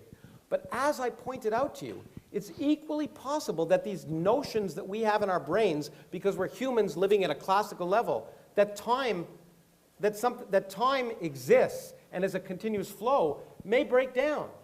And if they break down at t equals 0, then any sense of the word cause becomes nonsensical. The word cause is a red herring in your terms. It's not worth discussing. It may not be relevant to the creation of our universe because there may not have been any time before it. And therefore, this notion that every effect has a cause may be irrelevant if there's no time. Now, I don't know if that's the case, but I'm willing to ask the question, and I'm willing to do studies to see if it's reasonable. Yes. I'm not willing to presume the answer before I ask the question. Well, of course, I agree. Okay. But the point is, the presumption here is that you require time, and that there's a specific physical definition for time. Now, the presumption is after t equals 0, you require time. That's absolutely true. The presumption that you require time at t equals 0, if you took the equations as they're written, time would go out the window. I don't have a contention with the physics. That's your job. No, but there's no. But if you take it as written, there's no time. The time has no meaning at t equals 0. Okay, agreed. Great. According to the physics, I don't disagree with you. I highly respect that. But all of that is inductive in nature. No, it's not. Of course. What is it based on? Is it deductive? It's based on observation. Which is inductive.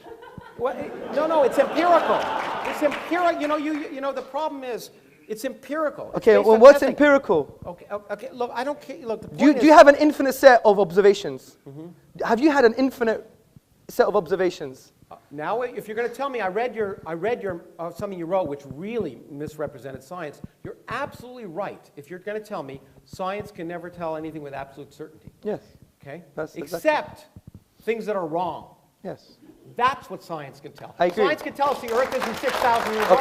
Good. Science can tell us that science can tell us many things, and so I don't disagree with you. Okay. I don't disagree with you. Okay, so the fact that science can lead us closer to what is the underlying reality is absolutely true. And the fact that science can't say with anything with absolute certainty is absolutely true, except what's wrong. Yes, I agree. Okay? And it can say certain claims, for example, that the moon split in two when he was there, is wrong. Now, I know you're going to say another red herring. Another red herring. I know, another red herring. But certainly, loads of fish in this room today. No. Some people, as you'll know, some interpreters of that thought that was the case, but they're wrong. You agree with me? That's it. Do you agree that I'm making a different point here, Professor. Okay, all I'm saying is this is a book of words, and you can interpret it many different ways, and some interpretation of those words I'm going to address are that. wrong. I'm going to address that as well. But that's, look, we're going from so many different issues. It's a typical strategy of not knowing how to respond to a particular point. Look, the point of interpretation, for example, the Quran, for example, if we read the whole of the Quran holistically, we understand that it's probably the only religious book that gives you tools of interpretation. For example, the Quran says there are some open-ended verses, ambiguous verses, and they're specified. So in linguistics, it's called intra and intertextuality. Now, therefore, it creates a scope of interpretation. Yes, I agree there's interpretation, but there are some things that lie outside of the scope because you don't know the language, you don't know the interpretive tools, you don't follow the scholarly tradition, etc. So there is, yes, I agree, a scope of interpretation, but it's fixed. So that is, in essence, the red herring. The point I want to get to what's here, different about that than, say, Christian theological's different interpretation of the Bible? well, that's very interesting. Well, for example, in the Protestant tradition, the reason they moved away from the Catholic Church is because they said, look, it's me and my book, and I could interpret the way I want. But now a lot of Protestants are coming back to the Catholic tradition because they're saying, how do I understand God's word? And that's why they see the church entity as an interpretive authority, do you see? So obviously they have their own confusions, but the book doesn't tell it how to interpret it. That's why you have the German School of Systematic Theology. The Catholic Church, which now accepts evolution, for example, would say, you're right, the book doesn't tell us how to interpret this ridiculous first But I just want to get back to my original point, which is, so there's nothing unique about it. You keep pretending Islam is unique, and I don't see it.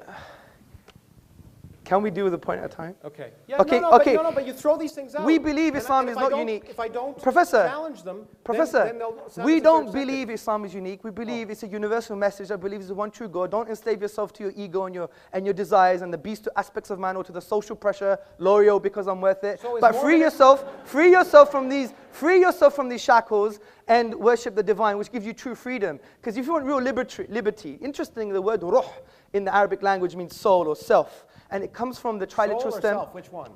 Both, in different contexts, okay? We just be nuanced, okay? Yeah. Not reductionist. So what's a soul?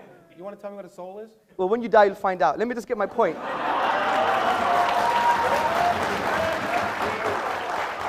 Let me make my point. That's a really bad explanation. Well, come on. Because it gives me something I can't test. Listen, I'm the Greek. I'm supposed to be full of sophistry and rhetoric here. Well, you are, but that's true. Okay. The point I'm trying to say is that the word ruh etymologically shares the same meaning with the word raha, which means liberty and serenity. And interestingly, we all want to seek this type of liberty, but the irony is, from an existential perspective, what does it mean to exist? Who am I? We're all in a state of slavery because your birth, sir, your birth, madam, is just like the American writer once wrote. We're born and then we're sold into slavery. You never chose your birth. Well, it was Rousseau who said that. Man is born free and lives forever. Yeah, exactly. Okay. Well done. Good. So let me get poetic here. Yeah. Okay. So the point is, we don't choose our birth. I didn't choose I was going to be Greek looking like a Pakistani. You never chose that. If you shaved, you wouldn't look so Pakistani. Well, I'm growing my hair just like yours. Okay. So, it's true. It's nice. That's right. So the thing I'm trying to say. Your hair, by the way. Thank you. We're becoming friends now, yeah. So the point I'm trying to say is, look, let's be nuanced about some of the narratives from religion. That, in essence, that's how. See, you have to empathize and see the filters that the Muslim will use. And that's why a Muslim woman who may cover her hair, a Muslim man who may grow a beard, these are not reasons because it's like this kind of ridiculous type of blind slavery. We really understand that the only way to free yourself from the shackles of the ephemeral nature of social pressure, because we're social animals, of the very fact that you didn't choose your birth or your ethnicity or even your own gender, you free yourself from these shackles by what we call ubudiyya, a servanthood to the divine reality. But the question I want to ask is it sensible? So why is it sensible for a woman to be covered up and not a man? Well, I am covered. No, you're not covered up. You're not covered up. You're not put in a bag like some of the people back there. Well, it's not really a bag. No, it is.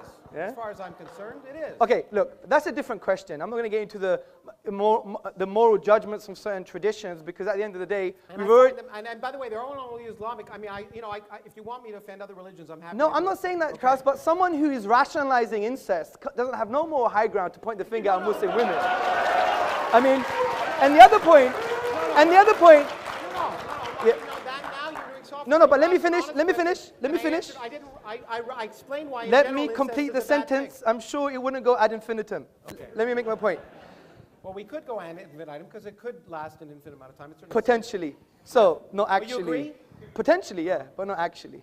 That was my point, which you misunderstood. So the point I'm trying to say, Professor Krauss, is this: is that these pointing the finger at other traditions.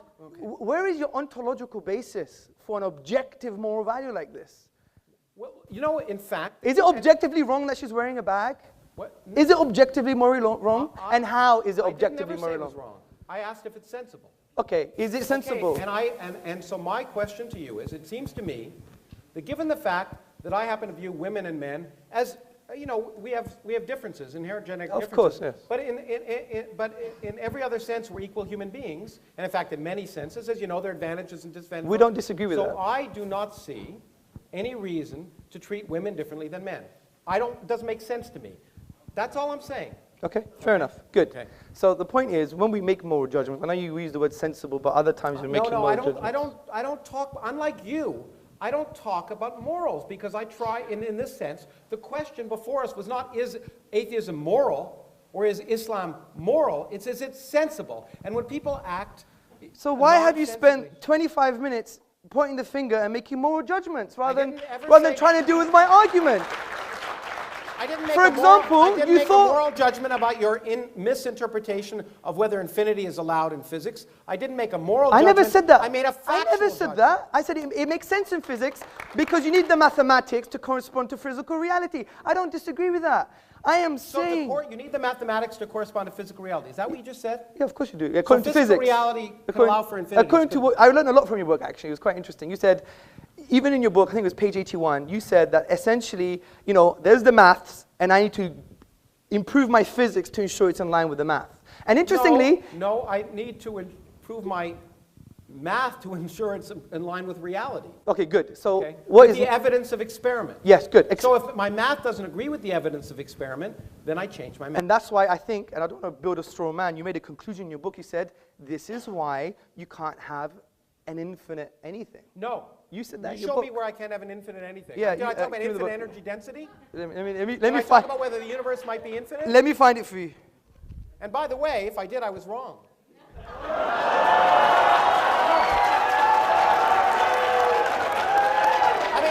One second. That's honorable. That is honorable. That to me is the worst kind. That's honorable. No, that is honorable. I admit. Offensive about these arguments is you quote people as if what they say matters. But the great thing about science is there are no authorities. I agree. There are no scientific authorities. Everyone can be wrong, and we all are. That is honorable. That is honorable. I have people who claim to be, including Benedict, before he stopped being Pope. Yeah, 1 second. 1 second. Just bear with me. He wanted it here. It's here somewhere. No, I'm enjoying it. Yeah, please. No, this is good. This is good. Okay, so here we go. Infinity is not a pleasant quantity, however, at least as far as physicists are concerned, and we try to avoid it whenever possible. Clearly, the energy of empty space, or anything else for that matter, cannot be physically infinite. The energy of anything. No. You said... I'm sorry. Or anything else for that matter. The energy of anything cannot be physically infinite. Where's that there? The energy of empty space or the energy of anything else. You're reading another book now. I wrote that. Well, Mohammed may not be here to talk about the Quran, but I'm here to talk about my book. And you don't even know your own book. And my book says, I repeat. Yes, do that. I repeat. Maybe I should change it into Arabic so you understand it. But the point is, the energy of empty space or the energy of anything else cannot be infinite. Oh, okay, That's what I said. Okay, good. So really, it's suggestive of my point. No. Sorry. It didn't say space cannot be infinite. Did you get this sign, by the way? It didn't say space. Oh, yeah. It didn't say space cannot be infinite or time cannot be infinite. Good. Because they perfectly well can. Okay, good. But there's another point you made. Wait. The other point is... I mean, you're making a big mistake to try and talk about No, I'm not. You'll be happy to show me what you said if I misquote you. Listen, Professor Krauss, I can only read your words when you say, or anything else for that matter, means or anything else. But I know I shouldn't have... Was that paragraph about energy? Yeah, but Okay, just ask me. also there's a context now, but when it comes to religion, there is no context. No, there is. But when it comes to physics, there's a context. No, I talked to you about the fact that different interpretations lead. Fair enough. I in the agree. Quran. I Different agree. people have interpreted the Quran incorrectly. I agree, Professor Krauss. But listen to this. What you have to understand is this. Do you agree that the universe started at a finite time ago? Do I agree? Yes. The Because you made that point. 13.72 billion years ago. Yes. It's as far back as we can go to about the first millionth of a 10 millionth to of the a minus second. 43 or something. Well, no. Has it changed? Empirically, we know it to about a millionth of a second. Yeah. Okay, excellent. Of course Good. it started finite So time good. ago. Exactly. So that I said was suggestive evidence for my deductive reasoning. Okay? Well, it was suggestive evidence for the Rig Veda, Akhenaten.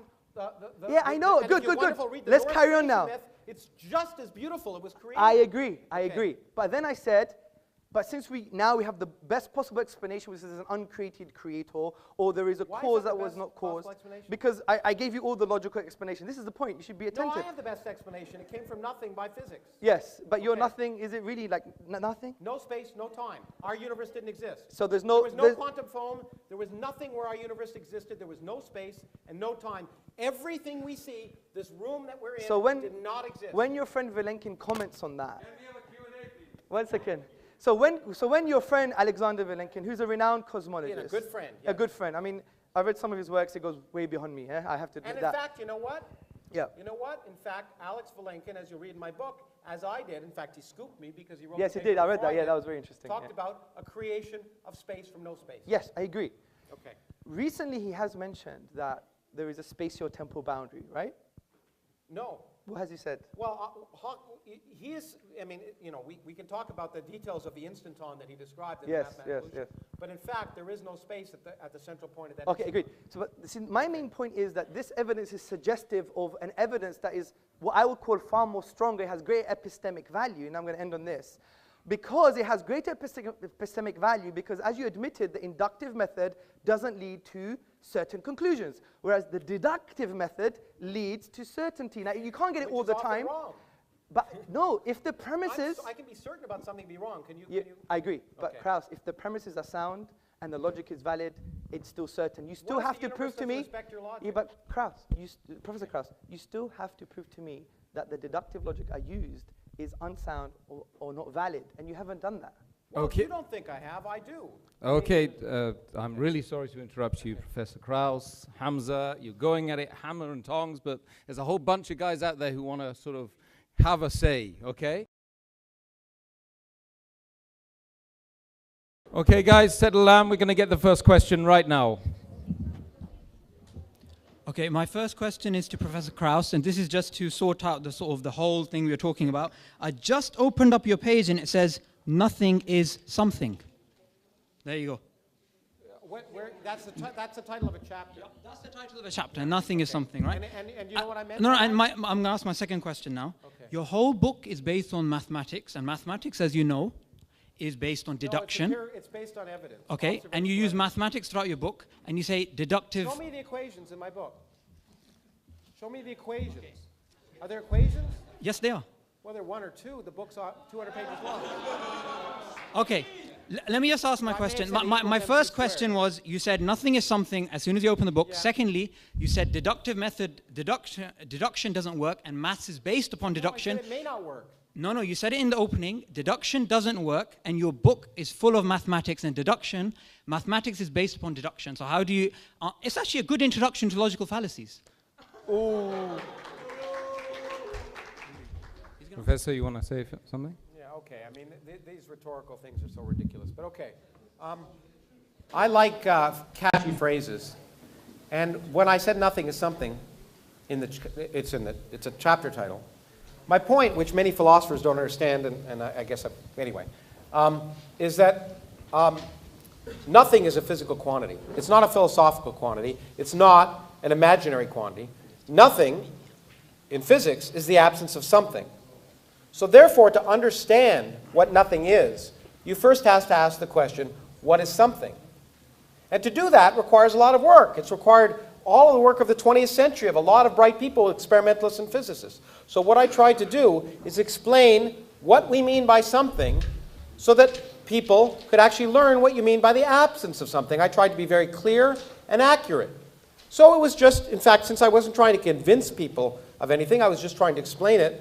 The point is, in physics, nothing is the absence of something. So to understand what the absence of something is, you have to describe, you have to know what something is to know what the absence of that thing is, first. Secondly, mathematics is mathematics. You're absolutely right. But physics isn't mathematics. I did a degree in mathematics, and I did a degree in physics. I learned I wasn't a mathematician. And more importantly, I learned many of the best mathematician colleagues of mine weren't physicists.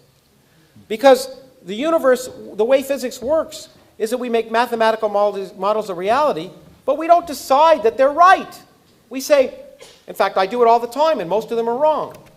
I sit on a good day trying to make a mathematical model that explains reality. They go out and test it, and 99.99% of the time it's wrong, because that's the way science works. If it didn't work that way, anyone could do it. So it's not inductive in the sense, the mathematics is a useful language. In fact, it's the only useful language to describe nature, as far as we can tell.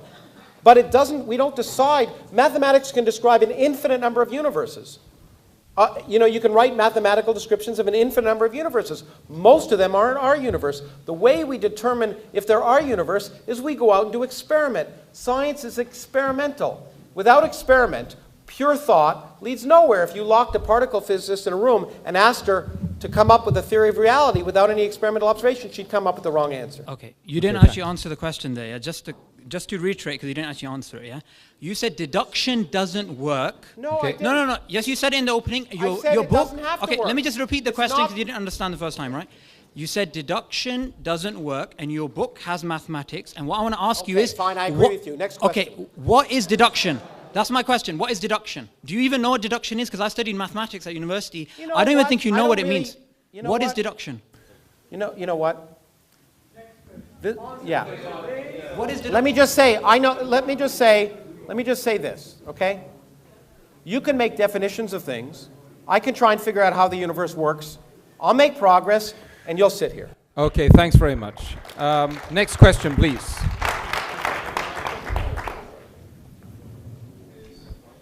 Hi, my question is to Hamza, and it's about the things he said about science and Islam.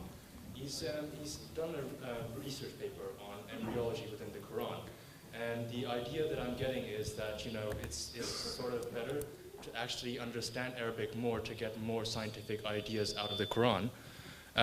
But where is the LHC equivalent in terms of Islam? Where's that? What is the LHC equivalent? LHC, Large Hadron Collider equivalent. Large Hadron Okay, Collider. in Islam. Yes, or genomics. I mean, wouldn't it be a better idea just to study the Quran and come out with these results? Okay. And when can we see That's those a good big question. results? The first point is that essay that was written wasn't to show that the Quran gives science. If you read the essay, it basically says the Quran is very general and at most places concerning science quite ambiguous. Now in Islamic theology, these verses are what we call teleological. They're there for specific ends, just to make you think. Like frankly, only someone really silly is going to think that you're going to find quantum physics and embryology in a holy book. That's not the divine. That's not the will of the Creator.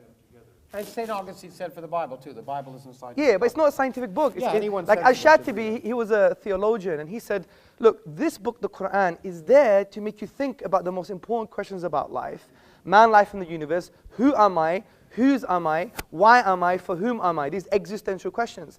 And I agree with that, by the way. I think it probably is that. Thank you, sir. Okay. So the point I'm trying to make here from the embryology perspective is to show not that the Quran is scientific per se, but that its language is not representative of a 7th century science. That was my main point.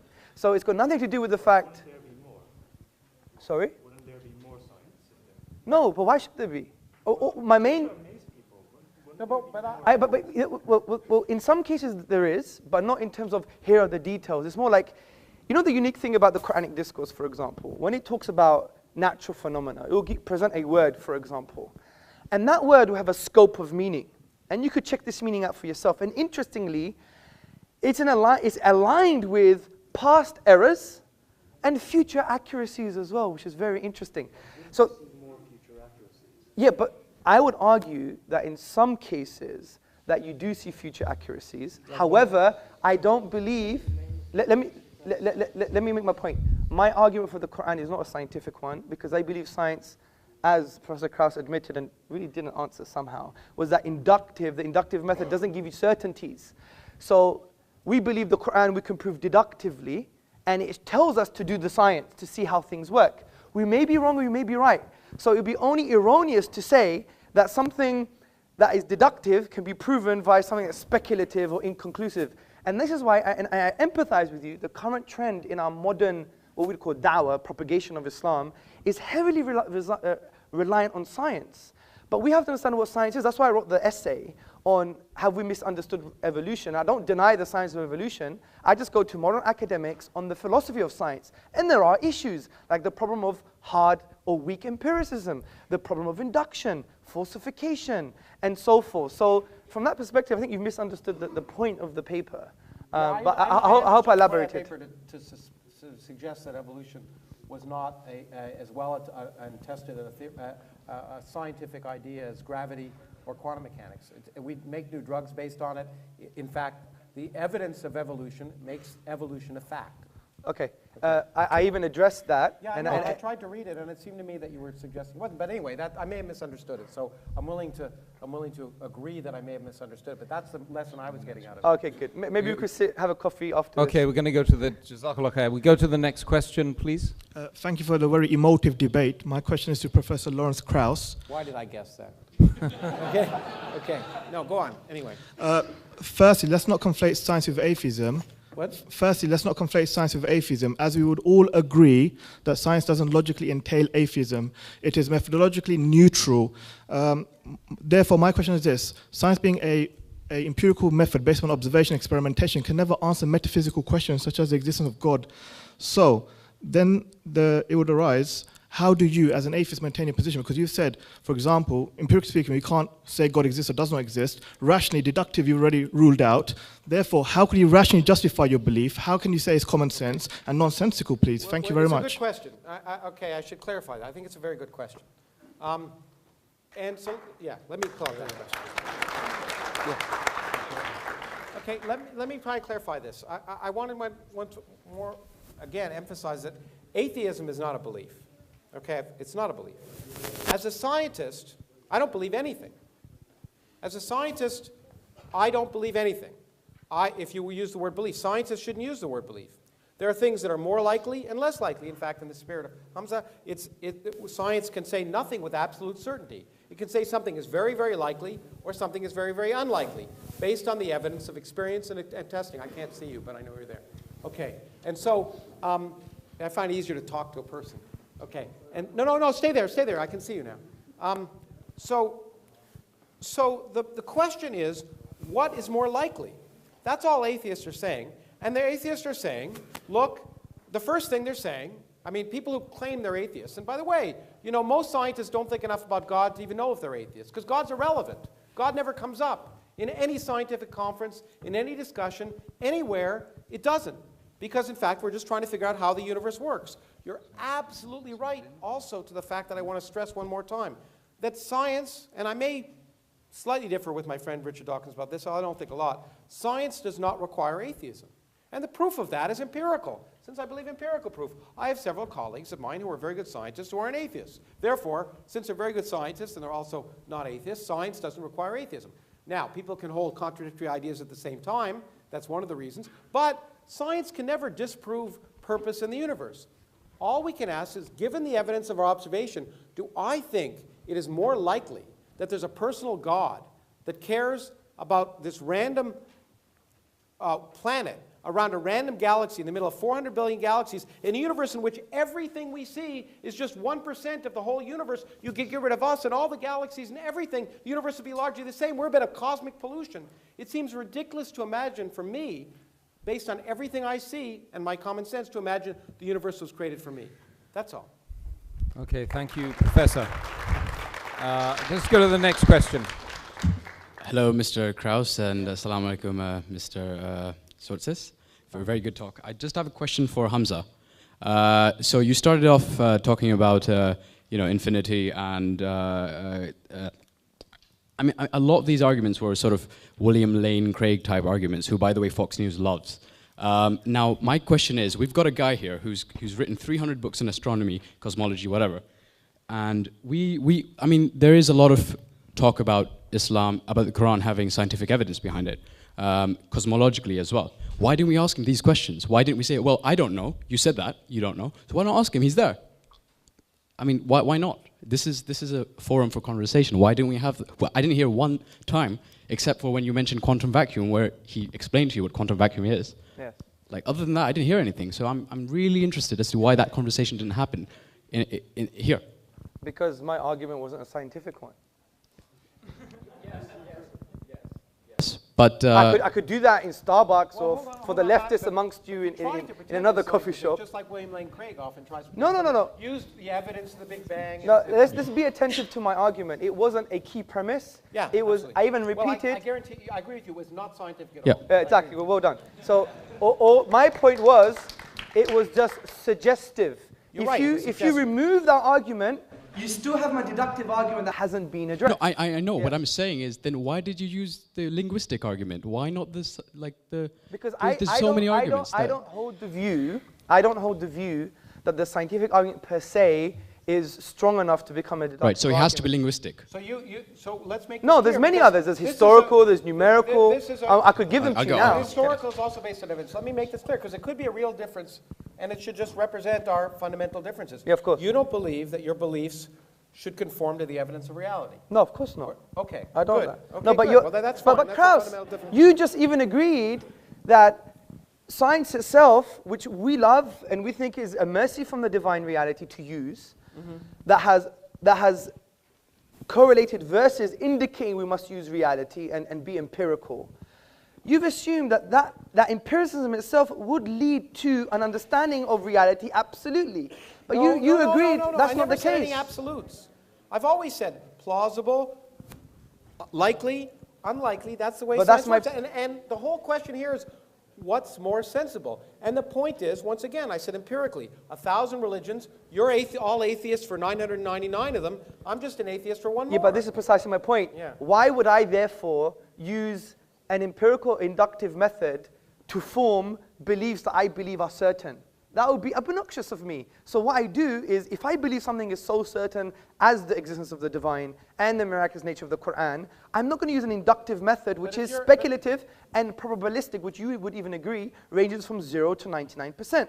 I would have to rely heavily on what you would call other methods, epistemic routes to knowledge, such as deduction. And are they sensible? Well, they are sensible. And here's the question, as Carl Sagan would have said, extraordinary claims require extraordinary evidence. And the claim that you're absolutely certain of the truth, that you personally are absolutely certain of the truth, is a remarkable claim. No. And the evidence you presented was not Straw man. I'm absolutely certain of very basic truths, and this is called epistemic foundationalism. Oh, I don't have that presumption. I'm not that presumptuous. Well, you obviously have a presumption that induction works. That's the truth in itself. No, I don't have the presumption that I know the truth. Let's presume there's more questions as well. Okay, let's go. Hi, my question is for Hamza. Oh, yes. My question is, I just want to clear something up before I go on. Do you think that logic and science are two separate paths to truth? Because Professor Krauss here is taking the scientific approach, you've been taking the logic approach. Do you believe they're mutually exclusive, that you can have a logical... No, of course not, because you can have a deductive argument that its premises rest on induction. So that's fine. And an inductive argument, by definition, is empirical by nature. But the point I'm trying to say is, there is a difference between induction and deduction. That is a clear distinction. Well, sure, that's true. Exactly. So the point is, if we do have a valid and sound deductive argument, then for God's sake, let's address it. Not just say, oh, you guys put women in bags, or you scratch your ear on a Sunday, or you don't clean your earwax, or all these kind of random red herrings that were coming along, right? So the point is, I tried to ask empirically what's, to me, and maybe this is a different word, maybe we should have defined the word sensible. Please, sorry, could I interrupt? Sorry, that wasn't the question. My question was that if you think logic is, you said you didn't think it was independent, but do you think that your premises, because that's what your arguments rest on, are informed by empirical evidence? Some of them are supported, but the majority of them are deductive themselves. Okay, next question. And that's what makes deductive very strong. If you have premises that are deductive and the conclusion is sound and valid, therefore it's a deductive argument. So that makes it a very strong argument. And that's why I said it would be irrational to take induction over deduction if you have a deductive argument. How do you know that they're valid if you don't test them? Because you know them conceptually and metaphysically and philosophically. Just like that woman knew to drown her 4 kids. Yeah, but, okay. No. Okay. No. Let me address this question. Sorry. The interesting thing is, your very statement is a metaphysical statement. It could be translated metaphysically. For example, induction is the only method to use to try and establish or know reality. That statement itself is self-defeating. It can't even be proven by empiricism. It's an inductive statement. So the point is, I give an example. It's like you have almost, it's like you have this almost crude. I don't claim to know what's valid just by knowing it. No, but you have to in that very statement in itself, because it's almost like you're presenting this crude scientism or logical positivism. Oh, come on, stop using words. Talk to me in English. Okay. Oh, but when you use words, it's great. When I use words, I can't do that. I don't think I've used very much jargon at all. If I did, I apologize. Okay, scientism is, let me define it for you. It is the assertion that science is the only way to form conclusions about reality, okay? That statement itself is, one, self-defeating, because science can't prove that statement. Secondly, science itself, that statement itself is flawed because science can't prove mathematical truths. Also, it can't prove ontological truths. It can't prove moral truths, historical truths. If you study epistemology, sorry, excuse me, sir. How do you know it can't prove historical truths? Let me make a point, sir. How do you know it can't prove moral truths? So you're making these Okay, let me make my point. How do we know Aristotle existed? There's lots of evidence. Okay, let me give you a piece of evidence that I know. We know him through Plato, okay? It's highly likely that he existed, which is what science would say. Yeah, but let me make my point. Even anyone studying epistemology, which is the study of knowledge and belief, you would know that the majority of your opinions in this room as well is based on non-empirical evidence.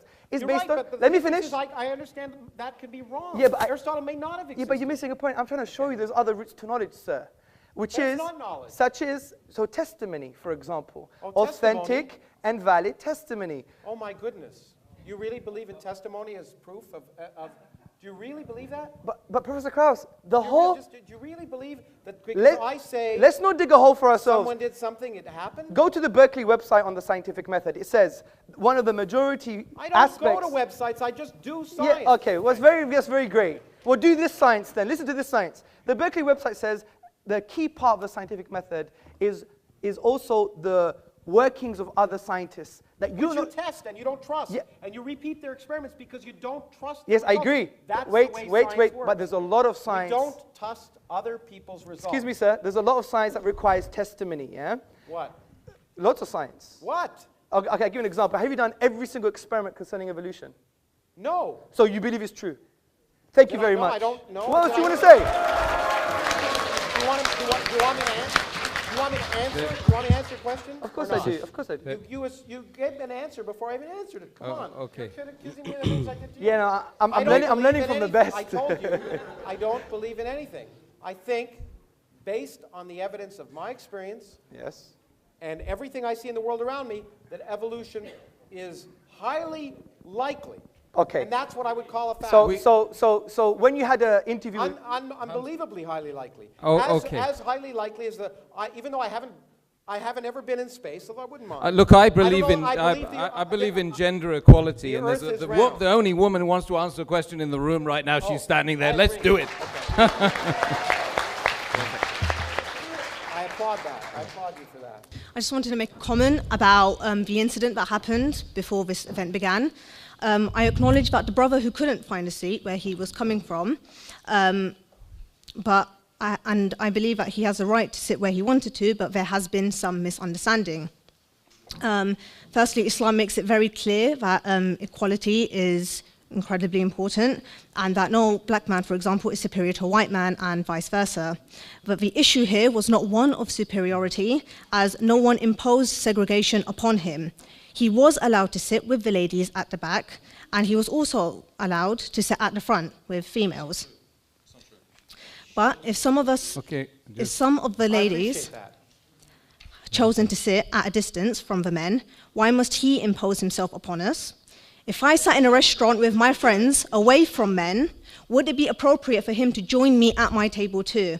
And I'm basically offended by his disrespect for my values.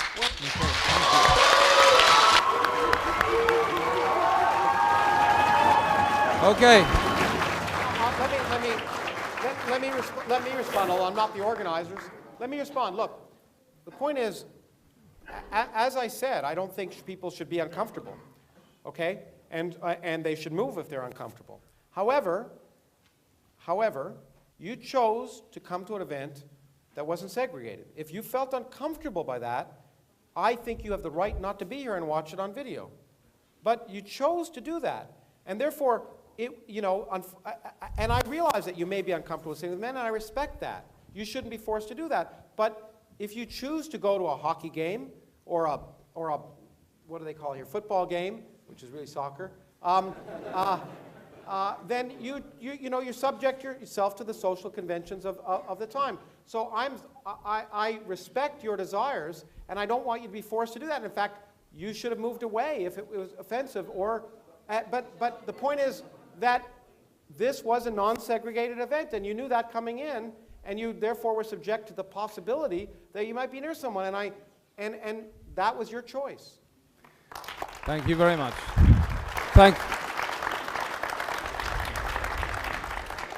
Okay, thank you very much. Thank you very much. You guys, mashallah. Oh, sorry. Don't be sorry. I've been sitting on the fence the whole night, you see. It doesn't offend okay, it's painful sitting on fences. Hamza and Professor Krauss, I think you guys have been amazing tonight. Don't you think? I don't think so.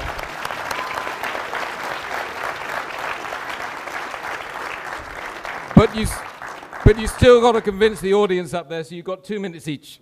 Oh, well, no, I mean, I'm glad we had more dialogue than, as I once said, because I just think the debate format is a stupid format. Forgive me. It just doesn't lead to the kind of interaction. Actually, there's been some positives that have come out of the fact when Hamza and I have talked that have been much more positive than when people make these rhetorical long statements and trying to find things and try and sneak the other person into some logical contradiction. It's just not good for education. My intent, and I'm sure I've offended people here, my intent was not to offend. I always offend, and I offend some of my scientific colleagues too. My intent was just to raise questions and encourage people to think about issues.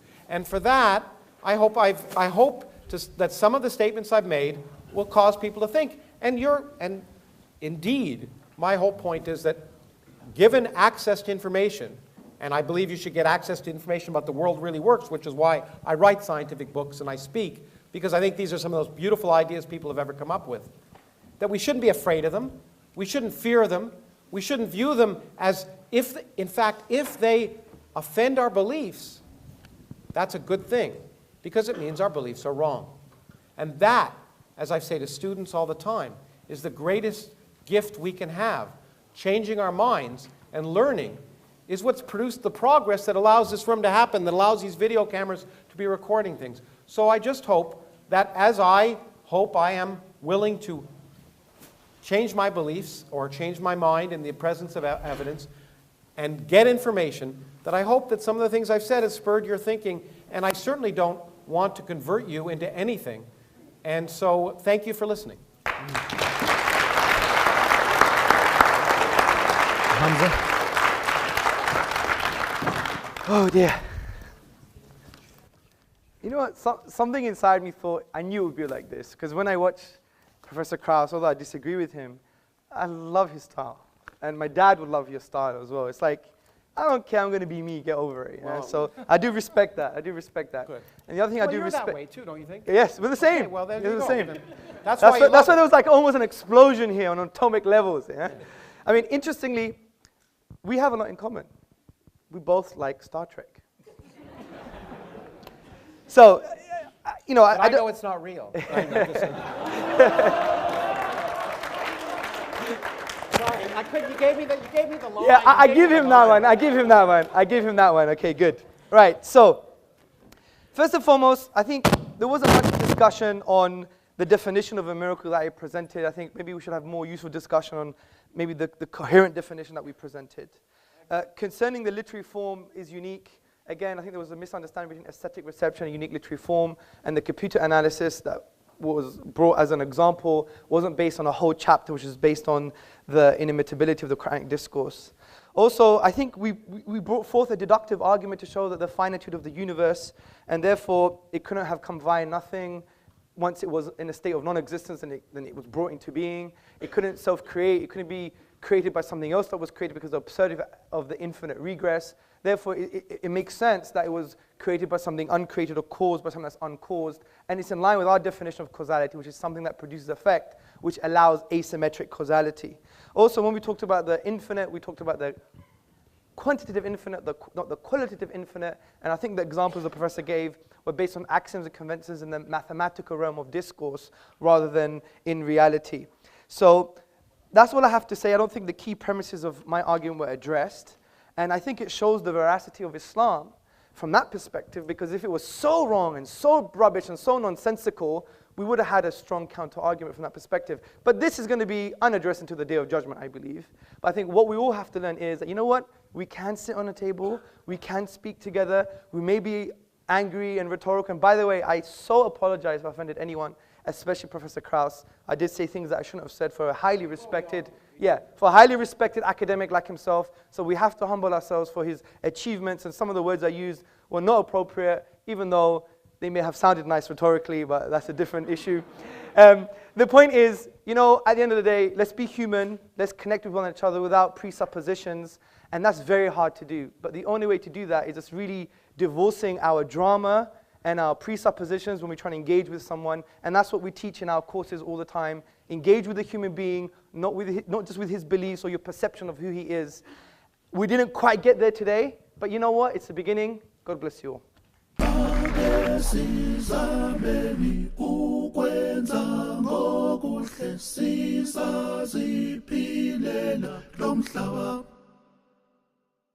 Magazine